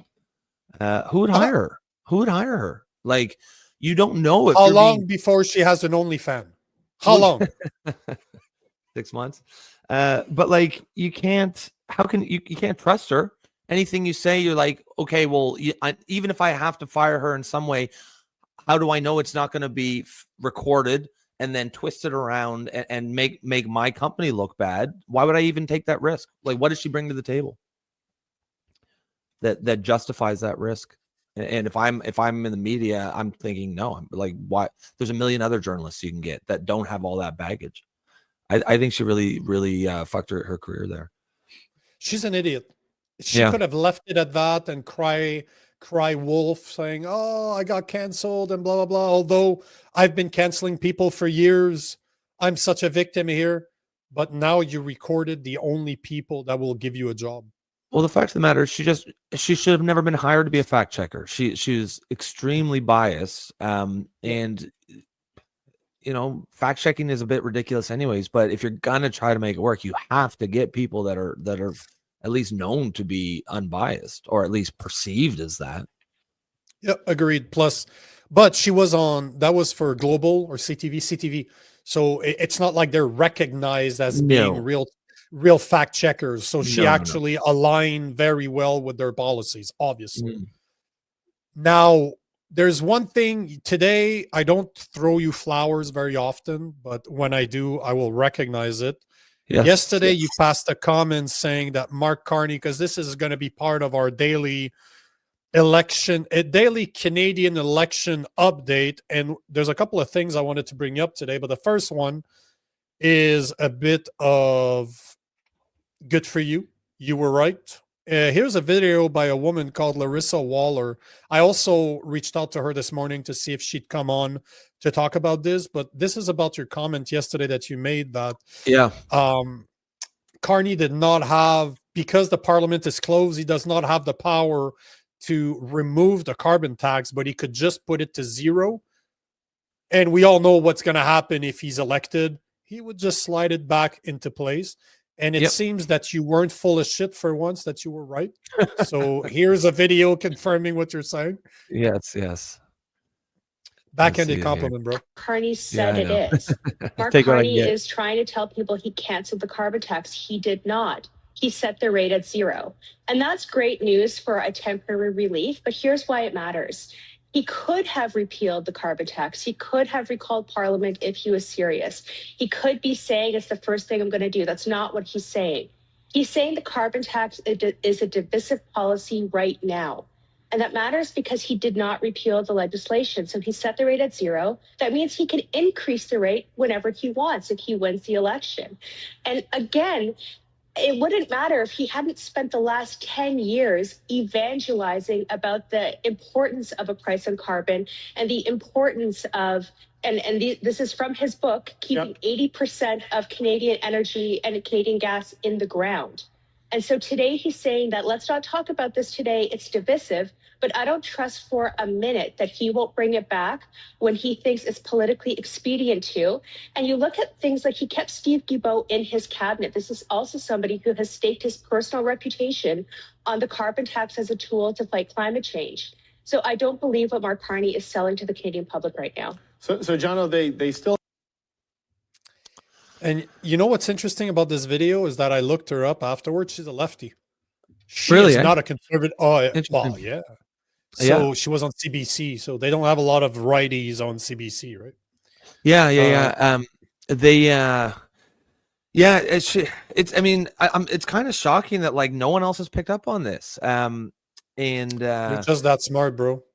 No, actually, I believe that's the video that I saw because I saw it somewhere. But I was like, well, that's you should give her credit. I guess. Oh yeah. Well, I didn't know who it is. I thought you were smart. I really thought you were smart, man. You should have. That was your chance to shut the hell up. Yeah, exactly. Fake it till you make it. But no, like the way they're taught, the media is super triumphant, right? Axe the tax. No, you didn't. You slid it down. You put it to zero, but you can always bring it back. And I'm shocked. Where's Polyev on this? Like, what? Why isn't he talking about that? He really doesn't seem like he's getting great advice from he's not being well served by his advisors, or he's just doesn't give a shit. I wonder if that's what's happening, or is he just not that bright? It might just be that. Maybe we're like keep trying to give him the benefit of the doubt when maybe he's just not that bright. I think he's, but he can like recite things in a way that makes him sound smart, but maybe if he actually, maybe that's why he doesn't go out and do a lot of interviews. Maybe if you put him on the spot, he can't actually think. And personally, that's what I believe. Personally, I believe that he's not that bright, and he's not, maybe not that bright's not the best way to say it, but maybe he is not witty. Like, I'm very witty. Like, I can talk, I know my stuff so much. You can try to call me out in person live. I'll know what to answer because I talk about this shit all the time. I don't think he's that type of person. I don't think, or maybe he's not likable too. That's another thing because I've never met him. Maybe that's what it is, but I don't like the way he speaks. If you turn off the volume when he's speaking, he looks very narcissistic. So maybe that's what it is. Maybe he's just not likable in a long format either. Maybe, who knows? But instead of him doing more interviews, he should be doing more interviews to show us wrong, to show us that he actually is good on he can think on his feet and that he's likable. Because right now, definitely doesn't sound out. It doesn't look. Seems like it, It it's. I don't know what kind of advice he's getting, but he's got a golden opportunity here for today. So I mean, hopefully see how he handles it. But we're gonna hammer him here in a couple days if he fumbles this. We're gonna if no one else hammers him, we're gonna hammer him. Agreed. So quick updates on. I figured I would actually starting now. I will look at their X account and see where they are, what they're doing right now. Mark Carney is still complaining, and as you will see, this is from 7 p.m. yesterday, so that was after the Trump announcement, and he's still complaining about the non-existing tariff wars. During this crisis, we must act with purpose and force. My government will fight U.S. tariffs, protect Canadians, workers and industries, and build the strongest economy in the G7. That's basically his video that he was saying that I showed earlier, but clearly he's still fighting the fight that does not exist. Also, he posted this morning, and this is just prior to us starting to record, in my conversation with Chancellor Sokol from this morning, we agreed to strengthen the diverse trade relationship between Canada and Germany. As we face the crisis caused by President Trump's tariffs, reliable trade partners are more important than ever. So he's doubling down on something that does not exist, and that was literally at 11 o'clock this morning. So I don't know what the fuck he's smoking, but I want some. Fuck. That's crazy. It's like he doesn't know how to, the script has been set, and he doesn't know how to deviate from it. That's all he has. But that's what we were saying at the beginning. That's all he has. Now he's going to have to campaign for real, and it won't just be able to just, it's the tariff, it's the big orange man, it's his fault. Can't do that anymore. So the next of the campaign is going to be very fucking interesting for him. Yeah. Will be. Hold on. Right here, Gary Barrett is saying that teleprompters make us all look smart. I think Poilievre is good in that way. He's good at reading the prompter to sound like he's smart, but I don't. Maybe he's just not. And Prairie is saying unreal. Now, here's the update from the Pierre Poilievre side. Yesterday, and I saw videos of this, I'm pretty sure it was Chris Dacey that was there yesterday. He said that there was literally like 4,200 patriotic Canadian rallied in Kingston. Wow, so that's 4,200. Yeah. Like you look at the pictures. Canada, we don't have those giant rallies they do down the States. 4,200. We don't have the arenas either. Like as somebody that's traveled all over the U.S., you can go to the U.S. right now. High school football with 50,000 seats. Oh, that's wild, eh? That is wild. Our Bell Center, which is one of the biggest ones, probably is smaller than some of the high school. Football. That's wild. Insane. Football in the South, that's a religion. Oh, yeah, 100%. But see, we're seeing that he actually has some people at his rallies, which good for him, I guess. Yeah. But there's another thing I wanted to share because that was Pierre Poilievre yesterday was in Kingston. Today he's in Oshawa, and I found that pretty funny. Join us in Oshawa tonight to axe the taxes, build a home, unleash our resources, and put Canada first for a change. He's still using the axe the tax. Like, what taxes are we talking about? Are you going to go after the GST? Are you going to go after income tax? What taxes are we talking about? Because right now your axe the tax has been stolen by Carney and you got nothing to run on. But let's see what happens. This is tonight at 6. So this is your quick update from the Canadian election. And yeah, anything you want to add to this? No. I mean, that's I think you covered it pretty much there. I mean, obviously the big ticket items was the tariffs and this Tamara Lich case, but it'd be really interesting to see sort of how both of them approach that. I feel like Carney's probably just won't even talk about it. I bet you he'll ignore it, and Polyev, if he's smart, he'll come out hard against it. But yeah, I guess now we're going to see what Polyev's made out of. He's got a second life here, and the race just got a bit interesting. It didn't look that interesting as recently as yesterday. I agree, and I was talking about this with my wife this morning. As much as a guy like Carney scares the shit out of me because he's a smart Trudeau. Yep. A guy like I don't have a lot of faith in Polyev no matter what, but I think that at least under him, it would be slowed. Because in my opinion, in the long run, he's going to be as bad for the economy as a guy like Carney. It will just take longer to get there, but I don't think he's not gonna move the needle much in Canada, but at least it would be not as bad. What's Cheryl saying there? Cheryl is saying that Pierre has been talking directly with Canadians after rallies. I have seen the videos. I agree. I've seen those too. So he seems to be talking to people, but there's a difference between talking to the people that like you and be able to show up to a platform with people that are not going to softball you. There's a massive difference between the two, right? Yep, absolutely. And Cheryl is also saying that Pierre is also talking about a 15% income tax decrease for those earning under 150,000. And I'm pretty sure that earlier, because you have that trending portion on X.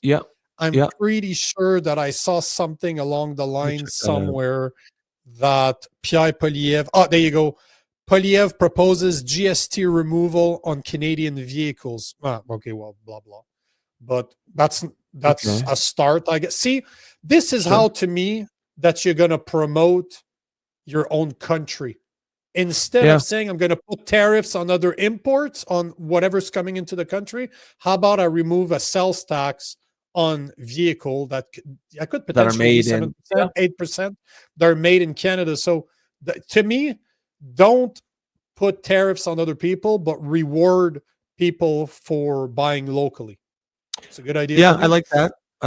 I'm just looking here. This is just from today.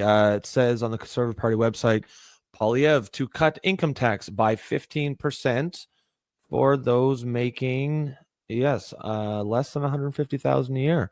So I mean, that's a good start. You like to see that. I think we are, obviously, everyone knows we're heavily overtaxed, and it seems like he's trying to put some daylight between him and Carney, and we'll see if it's enough. It'd be really interesting to see see how the polls shape up in a couple days from now. Agreed. Cheryl is saying, and allowing seniors to earn 10,000 more before being taxed. Yeah. I don't think seniors after a certain age should be taxed, but at the same time, those are the people voting liberal. Yeah, so maybe that's why he's doing maybe they should get taxed more so that they start understanding what the liberals are doing to guys like me. Because, when I was still working for the man, I was getting taxed 50%. A bit more than 50% of my salary was gone. Yeah, it's fucking bullshit. It's fucking bullshit. Wild. So Cheryl is also saying that, Nico, I've seen videos with people who are not supporters asking Pierre why to trust him. And what was the response? Like, was he able to actually answer those questions? Why would we trust him? Because I'd like to see those videos. I'd definitely like to see what he answered. Well, there's one more thing I wanted to talk about, and I wasn't able to do it yesterday. We went 3 hours, I think, man, yesterday. Jesus. Yeah, we continued, Jason and I, but I wanted to show something because it kind of bothers me because I like the guy. I found a video, kind of give it a bit showing the life of Val Kilmer, because Val Kilmer died a couple of years ago at the age of 65. We didn't get a chance to talk about it yesterday, but I had a video that I wanted to show. So if you guys don't mind, I'm going to show the video and then we'll be pretty much done for the day. Yep. So here's Val Kilmer, just a bit of credit to his life and the type of human being that he was. So here we go for a little Val Kilmer. Good morning. Hollywood is remembering Val Kilmer, best known for his roles in Batman Forever and The Doors. Born and raised in Los Angeles, Kilmer broke onto the Hollywood scene in the 80s, starring in comedies like Real Genius and Top Secret. Oh, I'm sorry. I really don't know any German. The fucking hair. German. He's sitting over there. In 1986, he played Tom Cruise's rival Iceman in Top Gun. You can be my wingman anytime. But it was in 1991 that Kilmer got his breakout role, playing rock star Jim Morrison in The Doors, solidifying his status as a leading man. A few years later, he would That's star the one you opposite like, Kurt eh? Russell in Tombstone. I love that. I'm your Huckleberry.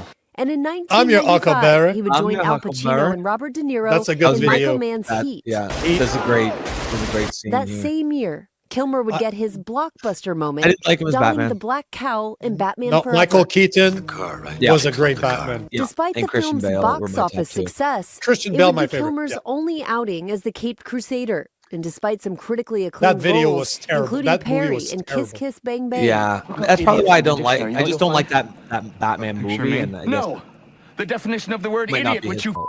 are. Kilmer would struggle to find the same level of success in the second half of his career. He was diagnosed with throat cancer in 2014. brutal, eh? He recovered, Yeah. but a procedure left him short of breath and reduced his voice to a rasp. What do you miss most about your old voice, Val?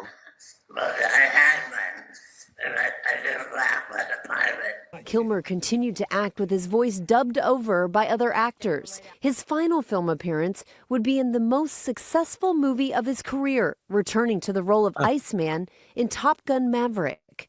The Navy needs Maverick. Josh Brolin remembering Kilmer as a smart, challenging, brave, uber-creative firecracker. Val Kilmer was 65. Our thoughts are with his family Not really and that friends. old. No, not at all. And yesterday I talked about this. If you want to watch a movie with Val Kilmer that is so underrated, that it's a B-level movie. It's not as What was it great called? as Felon. I'm just gonna show it right now. Yeah. It's on. It's pretty much available everywhere. Okay. There we go. That's the video right there. It's interesting. I just like the Okay, yeah. role that Val Check it Kilmer out. plays. He's fatter. He Yeah, has a I'm looking massive at that. goatee. He kind of looks like a badass in that movie. So Yeah. you can find it anywhere. It's the story scares the shit out of me because the guy ends up going to prison for defending his family, and he meets Val Kilmer. That's an absolute psychopath in that movie. Oh, is he He's- really? Okay, I'll ruin it, but it's not a good ruin because you learn that pretty quick. But Okay. basically, he was just an average guy that came back home, and somebody had raped his wife and daughter, killing them both. Wow. And he wiped them out. So he went, not only did he go after the people that killed his family, he wiped their family out of existence. So he killed like 30 people. Like he went on a rampage and he did to them what they did to him. Like he Yeah. wiped them out of their whole family's like, fuck you, I don't have one. You don't have one either. The dude is just a fucking crazy bastard. That's crazy. But it's a cool movie. I like it. I like that movie. There's a lot of fighting. in Yeah, it, so I like it. I'll probably check that out. Look for something to watch with the girlfriend tonight. I'll suggest that. Oh yeah, nothing like a romantic movie about rape and Yeah. murdering children. She'll be down. She'll be down. Cool. And she's You're such a welcome. wimp. Yeah, she's such a wimp with those like any movies. Like it's like it's not even a jump scare. Someone will walk in the door and she's like, ah, like she is what she is. Yeah. It's not even a jump scare. What are you doing? But she probably wouldn't make it through it. But that's why it'll be funny. You- This was and see, Kashmir is agreeing. Felon was awesome. It was just, it's a B-level movie. You can tell there's not a lot of money. I've never in even it, heard. but I've never even heard of it. Again, it's I'm All right, just well, a movie buff. We I'm got a movie people buff, checking bro. it out. Maybe I'll Yep. watch this tonight too. We'll see how we'll do a We'll talk about it deconstruct tomorrow. it tomorrow. Yeah. Guys, again, thank you so much for your engagement here. You know, me and Nico, we keep saying it every day because it's true. We mean it. We wouldn't do this show. We wouldn't be able to do it without you guys. And so you could have been anywhere in the world today here, but you chose to be here with us, and we really do appreciate that. And we're trying to build a community here, and you guys are part of that community, and it would not be nearly what it is without you guys. Kashmir, welcome. Hopefully you stick around. We're just building this community one person at a time. Every day or two we get a new voice, and then hopefully they stick around. Today it was a great show, man. That flew by. Lots of good topics. I think that's it for me. Nico, you got anything you want to add to that before we shut her down for Kashmir, thanks for being here. And it's like the letters back in the days. One letter equals 1,000 viewers. So thank you. Yeah, exactly, right? Yeah. Yeah. That's the math. So That's the math we're going with. Yeah, that's it. That's the math I'm using.